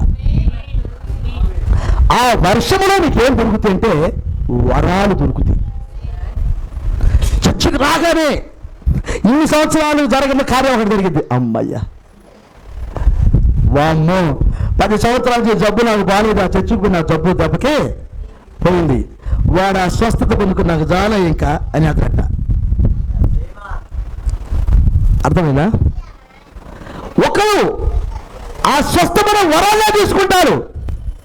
వామ్మో, నాకు చర్చికి వెళ్ళిన తర్వాత స్వస్థ, నేను ప్రార్థన చేస్తాను, స్వస్థత జరుగుతున్నాయి అని స్వస్థత వరం తీసుకుని వాడు పక్కకి వెళ్తాడు, ఇంకో సంఘం కట్టుకుంటాడు. ఇంకొకడు అసలు అద్భుతాలు చేస్తే శక్తిని పొందుకుంటాడు. ఆ అద్భుతాలు అదే దారిలో అద్భుతాలు తీసుకుంటాడు, వాడు ఇంకో దారికి వెళ్తాడు, వాడు చర్చి కట్టుకుంటాడు. కొంచెం ముందుకెళ్ళదు వివేచన వరం అంటే ఈ దారిలోనే ఉన్నాయి అన్ని. అంటే ఆ పరిపూర్ణమైన వాక్యం కలుసుకునేదాకా ఆ దారిలో నడిచేటప్పుడు దొరుకుతాయని. ఇది ఎలా ఉందంటే, ఒకసారి నిధి ఉంది, నిధిని దేవుడు ఆడుకుంటే ఇక్కడ నిధి ఉందని అర్థం, దేవుడు ఆడుతున్నాం. మధ్యలోనే చాలా పెట్టారు వాళ్ళు, కొంచెం కొంచెం ఇక్కడ కేజీ దొరికింది బంగారం, ఇది జాలేరు నాకు అని ఇటు వెళ్ళాడు. కొంచెం ముందుకెళ్ళగానే ఒకడికి 2 కేజీలు దొరికింది, ఇది జాలేనయ్యా నాకు, ఇటు వెళ్ళాడు. కొంచెం ముందుకెళ్ళగానే ఒక వజ్రాలు దొరికినాయి, ఈ జాలేయో మనకి వెళ్ళారు. ఎవడు నిధి దగ్గరికి వెళ్ళలా, హల్లెలూయా. దారికైతే వచ్చారు, నిధి దగ్గరికి వెళ్ళరా, హల్లెలూయా. అందుకనే నీకు అక్షా ప్రత్యక్షత అన్నాడు ఆయన. ఎందుకంటే అసలు ధరను చీల్చుకుని లోపలికి వెళ్ళి అనుభవం కావాలి. ఏమా, ఆ వర్గమును ఆనందించే వాళ్ళు కాదు మీరు. కన్యకలంటే ఆ వర్గం కాడికి వచ్చేవాళ్ళు కాదు, కన్యకలంటే పరిశుద్ధ స్థలంకి వచ్చేవాళ్ళు కాదు. కన్యకలంటే అతి పరిస్థలంలోకి వెళ్ళేవారు. అతి పరిస్థలం లోపలికి వెళ్ళి ఆయన కలుసుకునేదాకా వరాలతో రాజీ పడేవారు కాదు, మేలు జరిగిందని రాజీ పడేవారు కాదు, డబ్బులు వచ్చిన రాజీ పడేవారు కాదు, చర్చికి రాగానే లారీ కొనుక్కున్నాను రాజీ కొరకు రాజీ పడేవారు కాదు, చర్చికి వచ్చిన తర్వాత ఆ 10 ఎకరాలు పొలం కొరకు రాజీ పడేవారు కాదు. కన్నిక ఆయన కలుసుకున్నదాకా రాజీ పడదు. కన్నిక ఆయన్ని కలుసుకున్నదాకా. ఈ మాట అర్థమైందా? బుద్ధి కలిగిన కన్నికలు, బుద్ధి లేని కన్నికలు అన్నాడు ప్రతి ఒక్కడు. బుద్ధి లేని కన్నికలకి బుద్ధి కలిగిన కన్నికకున్న తేడా ఏంటంటే ఎక్స్ట్రా ఆయిల్ అన్నాడు, మిగులు ఆయిల్. వెళ్తూ వీళ్ళ దగ్గర ఎక్స్ట్రా ఆయిల్ అంటే ఎక్కువ ఆయిల్ ఉంది. బుద్ధి లేని కన్నికల దగ్గర దివిటీలో ఉంది, దివిటీలు వెలిగే నూనె ఉంది. వీళ్ళ దగ్గర అయితే ఇంకా ఎక్కువ ఆయిల్ ఉంది. ఈ ఆయిల్ ఏందన్నాడు ప్రవక్త, అంతేనా? ఈ ఆయిల్ ఏందన్నాడు. వీళ్ళ దివిటీలు అలుగుతున్నాయి కానీ నెక్స్ట్ పోయటానికి ఆయిల్ లేదు. ఓరే ఎక్కడ ఉన్నారా? ప్రవక్తలు అంటాడు, ఆ దివిటీకి లోపలున్న ఆ దివిటి ఉంది కదా, అట్లా అంటాడు ఒత్తులకి ఒక కొన నూనెతో కలిసి ఉంటుంది, ఒక కొన అగ్నితో మండుతూ ఉంటుంది. ఒక కొన నూనెతో కలిసి ఉంటుంది, ఒక కొన అగ్నితో మండుతూ ఉంటుంది. ఈ అగ్ని ఈ నూనె లాగేసుకుంటా ఉంటుంది. ఈ అగ్ని ఆ పైన మండే అగ్ని నూనె లాక్కుంటా ఉంటుంది. హల్లెలూయా. కింద నూనె లేదా అగ్ని ఆరిపోతుంది. నూనె ఉంటేనే అగ్ని మండుతూ ఉంటుంది. ఈ నూనెను ఆ అగ్ని లాక్కుంటా ఉంటుంది. హల్లెలూయా. కానీ బుద్ధి లేని కణికల దగ్గర మండుతుంది. అంటే ఒత్తులోనే నూనె ఉంది, కొంతకాలం మండింది. బుద్ధి కలిగిన కన్యకలకు ఒత్తులో నూనె కాదు, ఎక్కువ ఆయిల్ కూడా దగ్గర ఉంది. ఒకవేళ అయిపోతే పోసేదానికి, ఒకవేళ అయిపోతే ప్రజలా ఇలా చెప్పచ్చా, బుద్ధి లేని కన్నికలకు ఒక ఆయిల్ ఉంది, అది పోస్తే అయిపోయేది కాదు, ఆ బుద్ధిలో ఊపికేది. అరలేదా ఆ బుద్ధి ఏమన్నది ఊపుతుంది. అంటే ఒకవేళ నడిస్తే ఒక లీటర్ ఉందని అబ్బా, లీటర్ ఉంటే పోస్తే అయిపోతుందిగా, అలా పోసేది కాదు, అది ఊపికేది. అదేనా ఆయన నేను నిత్యము ఊపికే ఊతగా నీకుంటున్నాడు ఆయన. హల్లెలూయా. ఈ ఆయన వేసిన ఊపికేది జీవజల ఊట. అంటే ఆ గిన్నెలోనికి సారపతి విధవరాలు ఎలా నేను చేస్తుంటే మరలా వస్తుందో తీసుకుంటుంది, వస్తా ఉంది, తీసుకుంటుంది, 3-4 సంవత్సరాలు తీస్తానే ఉంది. అర్థమైనా 3-4 సంవత్సరాలు సారపతి విధవరాలకు నేను తీస్తుంటే వస్తూ ఈ కన్యకి కట్టుండాలి. ఈ కన్యక ఎలా ఉండాలి? అసలు ఈ కన్యకలో ఉన్న ఆయిల్ ఆగిపోవడం లేదు. ఇది ఎక్స్ట్రాలో ఏమన్నాడు? ఏమన్నాడు? బుద్ధి కలిగిన కన్యకలు బుద్ధి లేని కన్యకలకు ఉన్న తేడా ఏంటి? ఈ నేనేమన్నాడు? నేనేమన్నాడు? దారిలో ఇంటున్నారా? అలా ముగించిపోతున్నాను. నేను మీ అందరికి ఆకలి అవుతుంది నాకు తెలుసు, చెమటపోతున్న సంగతి నాకు తెలుసు. మీ అందరికంటే ఎక్కువ నాకు ఆకలి అవుతుంది, నాకు చెమటపోతుంది. ఆయన మీ కొరకు నేను నిలబడి ఉన్నా ఇక్కడ. హల్లెలూయా. దేవుడు దీవించుగాక. ఇప్పుడు బుద్ధి కలిగిన కన్యకలు బుద్ధి లేని కన్యకలు ఒకే దారిలో ఉన్నారయ్యా. ఒకే దారిలో ఉన్నారు. వీళ్ళు ప్రేమ తెలిసిన పురుషుని కలుసుకోవాలి. ఎవరిని? పురుషుని కలుసుకోవాలి. పురుషుడు ఎక్కడ ఉన్నాడని సంగతి తెలిసింది. హల్లెలూయా. ఎక్కడ ఉన్నారా? నేను అసలు సంఘకాలానికి వెళ్ళాలి. ఇప్పుడు మీరు ఇప్పుడే వాడిపోతా ఉన్నారు అట్లా. ఇక సంఘకాలానికి ఎప్పుడు వెళ్ళాలి? ఇంకా సంఘకాలానికి వెళ్తే దారి తెలిసింది కొంచెం మీకు. ఏమా అయ్యా లోటుగా అయినా వెళ్తాను, కొంచెం దారిని చూపించదు ప్రజలా. ప్రతి సంఘకాలంలో చిన్న గుంపు ఉంది, ఆయన్ని ఆ పురుషుని కనుగొన్న గుంపు. ప్రవక్త అంటే ఎఫెసు సంఘకాలంలో ఆయన పనిచేసేటప్పుడు విన్నారా? ఎఫెసు సంఘకాలం పనిచేయగానే ఎఫెసు సంఘకాలం ఎప్పుడైతే అయిపోయిందో ఆ పురుషుడు వెంటనే స్వర్ణ సంఘకాలంలోకి దూకాడు. అది ఆయన ప్రణాళిక. ఆయన ప్రణాళికలో దూకాడు ఆయన. అట్లా వెంటనే స్వర్ణ సంఘకాలంలోకి వచ్చాడు ఆయన. అప్పుడు ఎఫెసు సంఘకాలంలో ఉన్న వాళ్ళందరూ అడిగి చూశారు. ఇక్కడ ఏమని తెలిసిన వరాలు మాత్రమే ఉంది. ఇక్కడ వరదాత ముందుకు దూకిండు, పురుషుడు ముందుకు వెళ్ళాడు.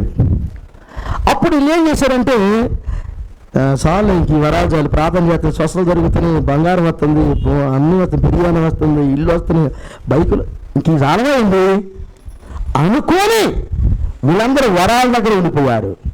అయితే ఒక చిన్న గుంపు ఉంది, వారి కన్నిక వారు ఆహారంతో తృప్తి పడేవారు కాదు, చర్చలు కట్టుకొని తృప్తి పడేవారు కాదు.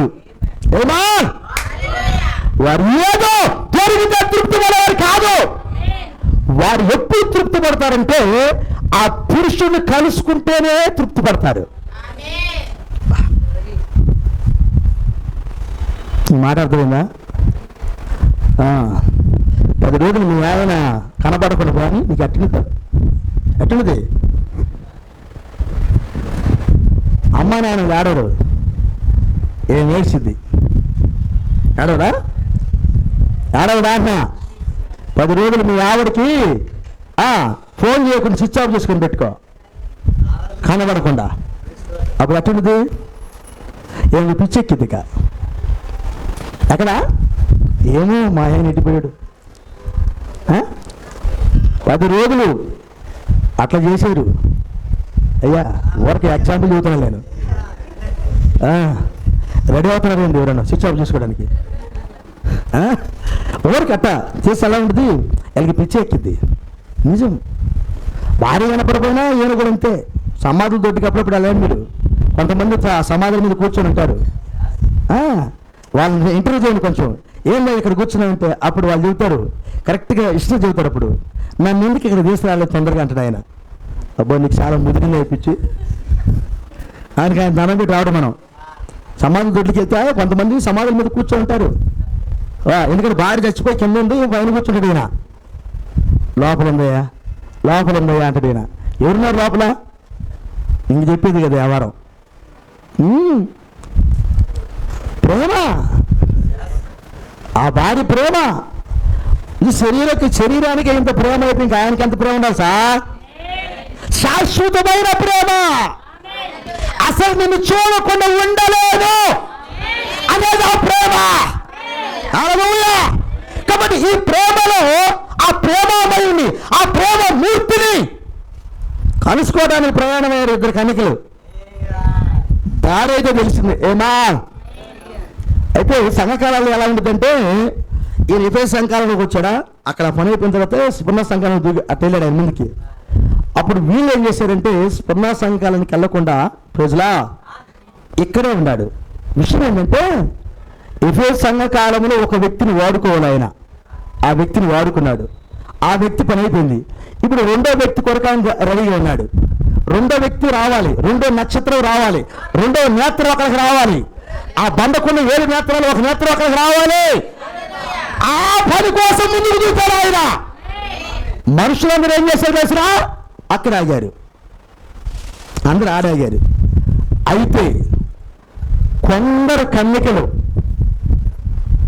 దేవుడు ఎక్కడున్నాడు అని వెతికితే అప్పుడు స్పర్ణ సంఘ కాలంలో ఒక ఆయన రంగం మీదకి వస్తున్నట్ట. ఓహో అని ఆ వ్యక్తిని కలుసుకున్నారు. స్పర్ణ సంఘాలు అయిపోయింది. పరమ సంఘాలు దూచడట్లా. ఎప్పుడైతే ముందుకెళ్ళాడో సంఘమేమో సమస్త అయిపోతుంది. కొంతమంది మాత్రమే పురుషుని కలుసుకోవడానికి వెళ్తున్నారు. కొంతమంది మాత్రమే పురుషులు ఎక్కడో వెతుక్కొని వెళ్తున్నారు. వారు కన్యకలు. హల్లెలూయా. పరమ సంఘాలు అయిపోయింది. ఆయన తూదానికి వెళ్ళాడు. ఆయన పురుషులు తూదానికి వెళ్ళాడు. కొంతమంది కన్యకలు తూతేరులో కలుసుకుంటున్నారు ఆయన్ని. మిగతా వాళ్ళందరూ సమస్త అయిపోతున్నారు. ఈ సమస్తలో ఉన్న వారు కూడా కన్యకలే. వీళ్ళ దగ్గర కూడా కొంచెం నూనె ఉంది, కానీ వీళ్ళు దివిటీలు మాత్రమే వెలిగే నూనెది. కానీ వెంబడించిన కన్యకలు ఉన్నారే, వారి దగ్గర నిత్యం ఆయిల్ ఉంది అక్కడ. హల్లెలూయా. పెద్దమాలించి ఆయన సార్దీసులో దూకాడు ఆయన. ఆ చిన్న గుంపు కూడా సార్దీసులు కట్టెళ్ళింది. సార్దీసు ఫిలదెల్ఫియాకి వెళ్ళాడు ఆయన. చిన్న గుంపు ఫిలదెల్ఫియా దగ్గరికి వెళ్ళింది. మిగతా గుంపు అంతా కూడా ఇక్కడ సంఘశాఖ అయిపోతా ఉంది, సమస్త అయిపోతా ఉంది. చర్చలు కట్టుకుంటున్నారు. ఇది మాకు సాలంటా ఉన్నారు. సిద్ధాంతాలు అయిపోతా ఉంది. ఆ చిన్న గుంపు లవదీకులో దూకింది. ఎందుకంటే ఆయన లవోదీకులకు వెళ్ళాడు. లవోదీకులో కూడా చిన్న గుంపు వెళ్ళిపోయింది. ఆయన ప్రతి కాలములు కన్యకలున్నారు. ప్రతి సంఘ కాలములో కన్యకలున్నారు.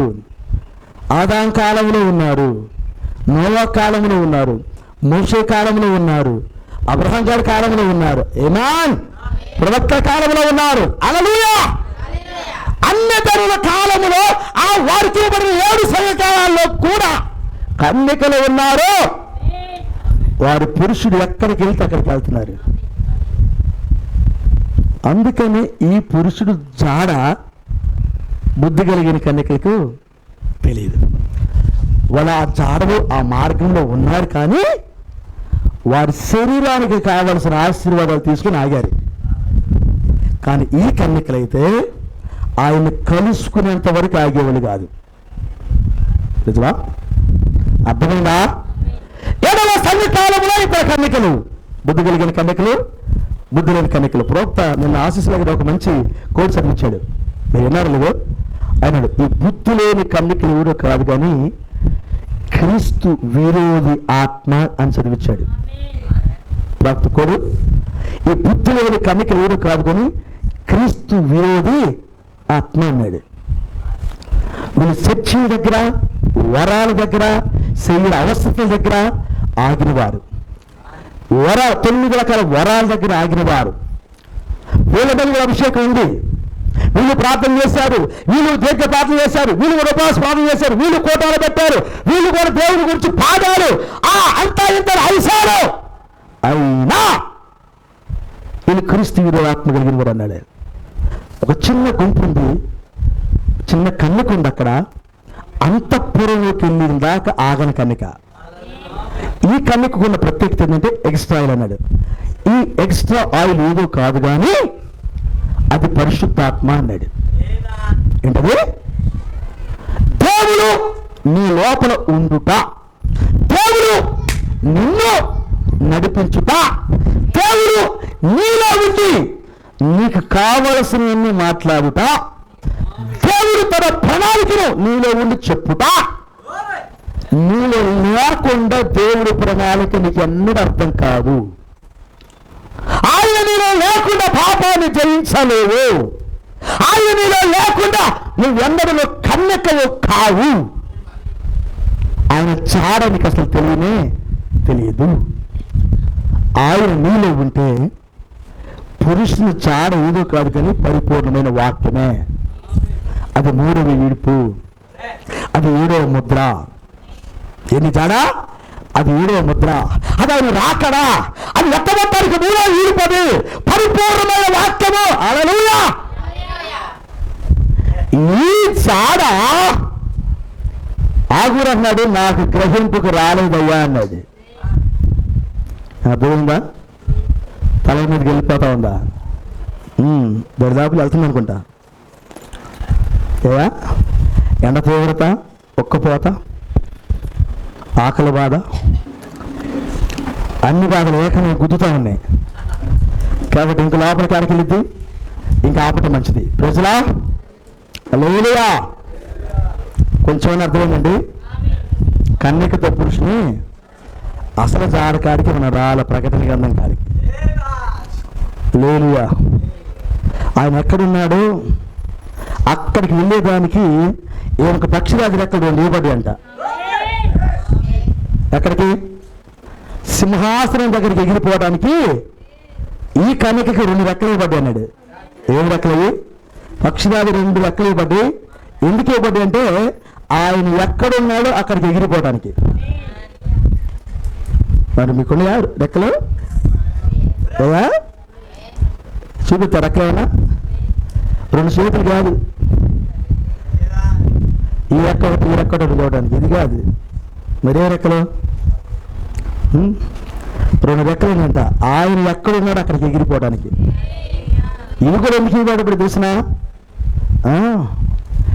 ప్రపంచం అంతా తిరుగుతుంది మహోగ్రత కలిగి కటి సర్పం. ఎవరు మృంగుతున్నా? నువ్వేమో నర్సరాబాద్లో ఉండి దారి గురించి కేకేస్తున్నావు. వాడికి అట్టుండిద్ది. పోయేటప్పుడు వాడికి మంట రేగింది. ఏ ఊరు దర్శించేటప్పుడు ఇంటికి వెళ్ళి వచ్చాం. ఫ్యాన్ స్విచ్ చేస్తే ఫ్యాన్ సర్క్యూట్ వచ్చి ఫ్యాన్ మాడిపోయింది. చిన్న ఫ్యాన్ పెడితే ఒక్క దెబ్బకు రెక్కరిగిపోయి పడింది. బాత్రూమ్కి వెళ్ళి వాడు చేయబడితే బాత్రూమ్ ట్యాప్ ఇరిగిపోయి పడింది. హల్లెలూయా. ఇంకేం పెట్టుకుంటే ఏం పోయిద్ది అనిపించింది మాకు. అబ్బో, ఇక అక్కడ కోపం ఇక్కడ చూపుతున్నావు. వీడు నువ్వు ఏది ముట్టుకోకుండా మంచిది, కొంచెం ఖాళీగా కూర్చున్నావు అన్నట్టు. హల్లెలూయా. ఉదయాన్నే లేవగానే ఆ ఏసీ నీళ్ళు అవతల పడుతున్నాయట. వాళ్ళు ఫోను, ఓహో దేవుని స్తోత్రం, హల్లెలూయా చేపిస్తామని. ఒక్క పని చేస్తేనే దానికి ఎంత కోపం అయితే అసలు వాడు దారి అంతా చదువుతుంటే వాడికి ఎంత కోపం ఉండాలి? అర్థమైందా? మీరు చెబితే నిన్న కూడా ఊరుకారమ్మా. ఇంటికి వెళ్ళగానే రెడీగా ఉంటుంది మీకు తగాదులు. మీకు ఇంటికి వెళ్ళగానే అగ్గి మీద కుక్కల్లాగా మారుతూ ఉంటారు అక్కడ. ఏం చేస్తారు ఇప్పుడు దాకా?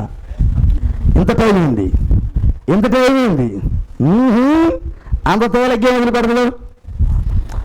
పౌలు అన్నాడు, ఈ శ్రమలకు అలవాటు పడి పడి పడి, ఈ ఆకలి దప్పులకు అలవాటు పడి పడి, ఈ దెబ్బలకు అలవాటు పడి పడి, ఈ ఊర్లోదంటే ఆ ఊర్లోకి పోవటం, ఆ ఊర్లోదంటే మళ్ళీ ఇంకా ఊరికి పోవటం, అక్కడదంటే అక్కడ ఇదిలించుకోవటం, అవతలదంటే అవతల ఇదిలించుకోవటం. మా పని అంతా ఊరూరిటి తన్నించుకోవటమే. అదే అన్నాడు, ఊరూరు మనం ఊరేగెత్తున్నాడు అన్నాడు ఆయన. ఎందుకా? ఊరూరు మమ్మల్ని ఊరేగెత్తున్నాడు. ఎవరికి ఊరేగింపు? ఎవరైతే తన్నుతుంటారో వాళ్ళకి ఊరేగింపు. హల్లెలూయా. మరి నీకెందుకు ఊరేగింపు ఉండేది? తమిళ ఇక తమిళ లేకుండా ఊరేగింపు ఉందంటవా? వాక్యం కొరకు నింద లేకుండా ఊరేగింపు ఉందా? వాక్యం కొరకు శ్రమ లేకుండా ఊరేగింపు ఉందా? హల్లెలూయా. నిజంగా పురుషుడిగా నీకు కనపడితే, ఆ జాడ నీకు తెలిస్తే, ఆయన నీ ఏకమైతే, ఏమాన్ ఆయన నీ కొరకు సిద్ధపరిచిన ఆనందంలోకి తీసుకెళ్ళిన రోజున భూలోకములో పడిన బాధలు నీ ఎన్నికకి రావన్నాడు, గుర్తుకే రావన్నాడు. ఆయన అంత ఆనందం ఆయన కూడా సిద్ధపరిచాడు అన్నాడు. అంత గొప్ప ఆనందంలోనికి ఆయన మమ్మల్ని తీసుకెళ్ళను కాక. బుద్ధి కలిగిన కన్నికలు పురుషుని కలుసుకుంటే, బుద్ధి కలిగిన కన్నికలు పరిశుద్ధాత్మ చేత నింపబడ్డవారు. బుద్ధి కలిగిన కన్నికలకి మాత్రమే ఆ జాడ తెలుసు. ఆయన ఎక్కడున్నాడు, ఇప్పుడు ఎక్కడున్నాడు, ఆయన ఏ వాగ్దానం కాడున్నాడు, ఏ లేఖనంలో ఉన్నాడు, ఇది సంఘ శాఖగా తెలియదు, అది నీకు మాత్రమే తెలుసు. జాడ. హల్లెలూయా. ఆయన సింహాసనం ఎక్కడుందో చూసే జాడ నీకే తెలుసు. ఆయన ఎక్కడుండి మాట్లాడుతున్నాడో జాడ నీకే తెలియాలి, అది నీకు మాత్రమే. కొద్దిగా అర్థమైందా? ప్రజలా, దేవుడు మిమ్మల్ని దీవించుగాక. ఆ గొప్ప జాడ దేవుడు మీకు అర్థం చేయను గాక. ఒకవేళ నువ్వు ఆ జాడ వేసుకుని కన్నికమైతే నువ్వు దాటిపోదు ఆ జాడ. ఆ జాడలో చాలా ఉంది సార్. మార్గంలో జాడ అంటే మార్గం. ఆ మార్గంలో చాలా ఉన్నది. నువ్వు ఏదో ఒకటి తీసుకొని పారిపోకు. అయ్యా ఏదో ఒకటి దొరకగానే నా జాడలేదా ప్రజలాడు ఈ మధ్య వజ్రాలు వేరుకోవడానికి వెళ్తాను కొంతమంది. ఏం వేరుకోవడానికి? రాయలసీమలో వజ్రాలు వేరుకోవడం నెల రోజులు పాపం లాడ్చిల్లో ఉండి ఆడాడ కొనుక్కొని వజ్రాలు వేరుకుంటున్నారంట. విన్నారా మీరు? వజ్రాలు దొరుకుతున్నాయి. మరి వజ్రాలు వేరుకోవడానికి నెల రోజుల నుండి పొలాల్లో కొనుక్కొని వేరుకుంటుంటే అసలు వజ్రాన్ని మర్చిపోయావు ఇక్కడ. హల్లెలూయా. ఉందా ఇక్కడ అసలు వజ్రం? ఈ దారిని మర్చిపోయావు, భూలోక దారి కొరకు ఎత్తుకున్నా. సారీ, మరి ఆ దాని కొరకు నెలల తరబడి నువ్వు వేరుకున్నావు, కానీ మరి ఈ దారిని చాలా మంది దొరకట్లా. అందరికి కాదు, అది కన్యకలకు మాత్రమే. అందుకని కన్యకతో పురుషుని జాడ. ఆయన ప్రేమించేది కన్యకలు, ఆయన ప్రేమించేది కూడా కన్యకలు, ఆయన ఆకర్షించేది కన్యకలు, అంతఃపురానికి వెళ్ళేది కూడా కన్యకలే. రోజులా బుద్ధి కలిగిన కన్యకలు. ఆయన రక్తం కన్యకలను చేసింది. హల్లెలూయా. నా మాటని నన్ను పంపిన వాడు విశ్వాసించేవాడు, చెప్పండి, నిత్య జీవం గలవాడు. వాడు తీర్పులోనికి రాక మరణములో నుండి జీవములోనికి పోతాడు. ఇది నీ మెసేజ్ అన్నాడు. ఇదే నీ మెసేజ్ అన్నాడు. ఇప్పుడు నీకు తీర్పులో లేవు, నువ్వు మరణంలో లేవు, నువ్వు జీవంలో ఉన్నావు. ఆ జీవాన్ని కనుగొనటమే పురుషుని కలుసుకోవటం. ఆ జీవాన్ని కనుగొనటమే పురుషుని కనుగొనటం. ఈ దారి అందరికీ కాదన్నాడు. హల్లెలూయా. జగత్తు పునాది వేయబడక మునుపు ఆయన లోపల ఉంటే ఖచ్చితంగా ఆ కన్యకలకి దారి తెలిసింది. పరిపూర్ణమైన వాక్యం ఆ పురుషుడు. ఆ పురుషుని కలుసుకున్నప్పుడు వరాలతో సంతోషపడవు, ఇంక ఈ భూలోకం ఏది ఇచ్చినా సంతోషపడవు. ఆయన నాకు కావాలంటావు. హల్లెలూయా. ఏం కావాలి? ఆయనే నాకు కావాలి అంటాడు. ఇంత చెట్టు అంత మనిషి పోయిన తర్వాత ఏం చేసుకోవాలి, నాకు తీసుకుని అంటారు వాళ్ళు చాలా మంది. అంటారా? మరి ఆ చెట్టు అంత తాగిన ఏమి కాదు, చెట్టు అంత ఆయనే లేకుండా ఈ భూలోక ఆస్తులు మాకెందుకు తీసుక అంటావు నువ్వు? ఆయన కోసం నేనేం చేస్తా? 2 లక్షల రూపాయల కోట అంట, 3 లక్షలు చేస్తా. ఎవరి కోసం? ఆయన కోసం. ఆయన కలుసుకుంటున్నామని సంగతి తెలిస్తే ఇక్కడ ఖర్చు పెట్టుకుని ఉంటానా? ఖచ్చితంగా. హల్లెలూయా. ఎవరైనా మాంసకూర ఇంట్లో వండుతున్నారు అనుకో, అది ఊరు వెళ్తున్నాయంటే మాంసకూర వండితే వెళ్ళను నేను. ఎందుకని? వాసన వస్తుంది ఇంట్లో. హల్లెలూయా. మాంసకూర ఒకరికి ఎట్టుంటుంటే మాంసకూర నేను ఊరికి వెళ్తాను, వెళ్ళను, మధ్యాహ్నం వెళ్తాలే. మాంసకూర నీకు అంత రుచిస్తే ఈ కోట కూడా మాంస కంటే ఎక్కువ రుచి కలిగిన రాబోతుంది. అట్లయితే కోటను మిస్ చేసుకుంటానా? మిస్ చేసుకో. నేను ఖచ్చితంగా కోటలో ఉంటాను నేను. ప్రభువుని దీవించుగాక. ఆ పురుషుని మీరు కలుసుకుందరు గాక. ఏమా అది కన్యకలకి తెలిసిన జాడా. తల్లించిన ప్రార్థన చేద్దాం. అయ్యా చాలా ఓపికతో కూర్చున్నారు. దేవుడు మనం దీవించుగాక. తల్లించుదాం.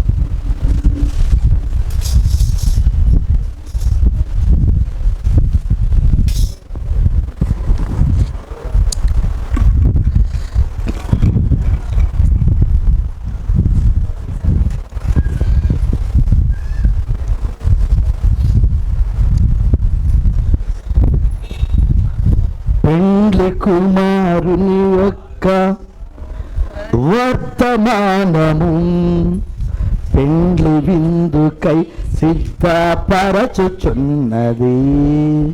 పెండ్లి కుమారుని యొక్క వర్తమానము పెండ్లి విందుకై సిద్ధపరచుచున్నది. ఎగురుచున్న పక్షిరాజు వర్తమానము ఎగురుచున్న పక్షిరాజు దేవుని నుండి వచ్చిన తాజామన్నా తాజామన్నా దేవుని నుండి వచ్చిన తాజామన్నా తాజామన్నా పెండ్లి కుమారుని యొక్క వర్తమానము పెండ్లి విందుకై సిద్ధపరచుచున్నది. కల్వరి యేసయ్య ప్రక్కలో నుండి తీయబడినది ఈ వధువు సంఘం. కల్వరి యేసయ్య ప్రక్కలో నుండి తీయబడినది ఈ వధువు సంఘం. గత్తు పునాది వేయబడక ముందే గత్తు పునాది గొర్ర పిల్ల జీవ గ్రంథమందు ఉండును ఈ వధువు సంగము. గొర్ర పిల్ల జీవ గ్రంథమందు ఉండును ఈ కన్య సంగము. పెండ్లి కుమారుని యొక్క వర్తమానము పెండ్లి విందుకై సిద్ధపరచుచున్నది. పెండ్లి కుమారు వర్తమానము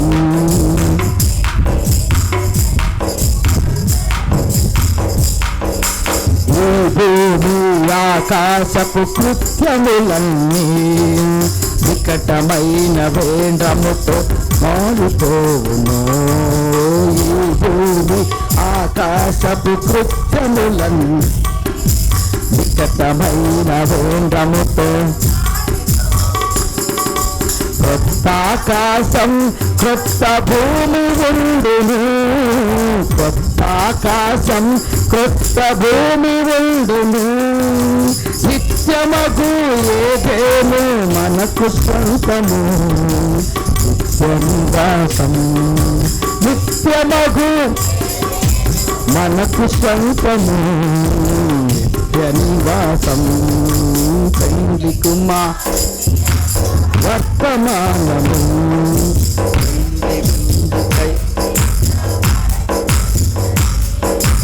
ఎగురుచున్న పక్షిరాజు వర్తమానము ఎగురుచున్న దేవుని నుండి వచ్చిన తాజామన్నా దేవుని నుండి వచ్చిన తాజామన్నా పెండ్లి కుమారుని యొక్క వర్తమానము పెండ్లి విందుకై సిద్ధపరచుచున్నది. పెండ్లి కుమారుని యొక్క వర్తమానము పెండ్లి విందుకై సిద్ధపరచుచున్నది. నమ్మదగిన యేసయ్యా నీ నామమును మేము స్తుతిస్తూ ఆరాధన చేస్తున్నాం. మమ్మల్ని కట్టేదానికి మరలా మాకు ఆరాధన ఇచ్చేదానికి మరలా మమ్మల్ని ప్రవక్తల సమూహంలో కలిపేదానికి ఏ వాక్యమైతే మాకు దూరమైందో ఆ వాక్యం మాకు ఇచ్చేదానికి పెండ్లి కుమారుడివై నీ కన్నికలమైన మా మీద ప్రేమను ధ్వజముగా ఎత్తిన గొప్ప దేవుడవు, ఆకర్షించిన దేవుడవు. దేవా, మీరు పైకెత్తబడి ద్వారా కలవరిలో మమ్మల్ని ఆకర్షించి మీలోనికి మమ్మల్ని ఆకర్షించినందుకు స్తోత్రములు. మీరు మమ్మల్ని ఆకర్షించకపోతే మీరెవరో మాకు తెలిసిందేది కాదు, ఆ దారి మాకు తెలిసేది కాదు. ఒక్కడే పురుషుడు అయినా మిమ్మల్ని మేము కనుగొనేవారు కాదు, మాకు నేను దొరికేది కాదు ప్రభువా. ఇవన్నీ మాకు ఉచితంగా ఇచ్చిన గొప్ప దేవుడవు అయ్యా. నిత్యము నీకుండడానికి మా లోపల విశ్వాసాన్ని పెట్టి ప్రదానం చేసుకున్న గొప్ప దేవుడవు. మాకు తీర్పు తీర్చిన ద్వారా, దయాదాక్ష్యము చూపుడు ద్వారా మమ్మల్ని ప్రదానం చేసుకున్న గొప్ప దేవుడవు. తండ్రి, నీ ప్రేమకు మేమేం ఇవ్వగలం? నీ ముందు నిర్ణయానికి మేమేం ఇవ్వగలం? నిన్ను గురించి మాట్లాడటానికి, నీ సాక్ష్యం చెప్పడానికి, నీ జీవాన్ని పంచడానికి, అయ్యా నీ గొప్పతనాన్ని చెప్పటానికి, అది మా శరీరములో నువ్వు ఏ రీతిగా ఉంటావో జీవించి చూపించడానికి మాకిచ్చిన ఈ తన్నితకై స్తుతి స్తోత్రములు. ఇక్కడ తరలివచ్చిన నీ బిడ్డలందరినీ దీవించుము. వారి లోపల పరిపూర్ణమైన నిశ్చిత్తమును గ్రహించే పరిశుద్ధాత్మ ప్రతి ఒక్కరి లోపల ఉండునుగాక. ఆ నూనెను వారు కలుగుందురుగాక. బుద్ధి లేని కన్నికలకుండా నూనె నీ పరిశుద్ధాత్మ నీ పిల్లల లోపల ఉండి వారిని నడిపించునుగాక. ఒక్కడే పురుషుడు వారు నిన్ను కలుసుకొని, దేవా దేవా, నీ పిల్లలకు ఆ ఎత్తబాటుగా కావలసిన పరిపూర్ణ విశ్వాసాన్ని ఇచ్చి నిన్ను కలుసుకునేంత వరకు దారిలో, ఆ మార్గంలో ఏదో చిన్న చిన్న ఆశీర్వాదాలతో ఆగక, చిన్న చిన్న వరాలతో ఆగక, చిన్న చిన్న ప్రభువా ఆనందాల దగ్గర ఆగక, నీతో ఏకమయ్యేదాకా, అతి పరిస్థానములకు వచ్చేదాకా, సింహాసనం వద్దకు వచ్చేదాకా మీరు వారిని ఆకర్షించుదురుగాక, మీ ప్రేమను వారు పొందుకుందురుగాక, వారిని కలుసుకుందురుగాక. దేవా, అలాంటి కృప మీ బిడ్డలందరికీ దయచేయము. ప్రతి మాట నిన్ను కలుసుకునే దానికి వారి హృదయాల్లో ఉపయోగపడును గాక. నిత్యము నీతో ఉండటానికి, నిత్యము నీ ఆనందంలో ఉండటానికి, నిత్యము నీ స్వరం వినటానికి, నిత్యము నీ కౌగిలిలో ఉండటానికి ప్రతి బిడ్డకు కృప చూపమని దేవా, తనలోంచి నీ బిడ్డలే కాదు లైవ్లో పిల్లలు కూడా దీవించమని, మా ముందున్న మీటింగ్లకే వందనాలయ్యా. 20వ తారీఖు మీటింగ్ దీవించమని, ఆశీర్వదించమని అయ్యా. ఓపికతో కూర్చుని పెట్టిన వందనాలయ్యా. మమ్మల్ని అందరినీ చేతికి అప్పగించుకుంటూ మా పాప దోషములతో మరొకసారి క్షమించి నీ రక్తములకు కడిగి దేవా, నిన్ను కలుసుకునే బిడ్డలుగా కన్నికలుగా మేము ఉండునుగాక. ఆ గొప్ప దీవెన మాకు దయచేయమని పూర్తిగా మమ్మల్ని చేతికి అప్పగిస్తూ యేసుక్రీస్తు అను నామమున అడిగివచ్చున్నాం తండ్రి, ఆమేన్. మన తండ్రి అయిన ప్రభువైన యేసుక్రీస్తు కృప, సమాధానం, ఆయన భద్రత, ఆయన సహాయం, ఆయన నడిపింపు, ఆయన సింహాసనం వెతికెళ్ళే మార్గం నిత్యము మనకు తోడే నడిపించునుగాక. Amen, amen. God bless you. దేవుడు మిమ్మల్ని దీవించుగాక. Praise the lord.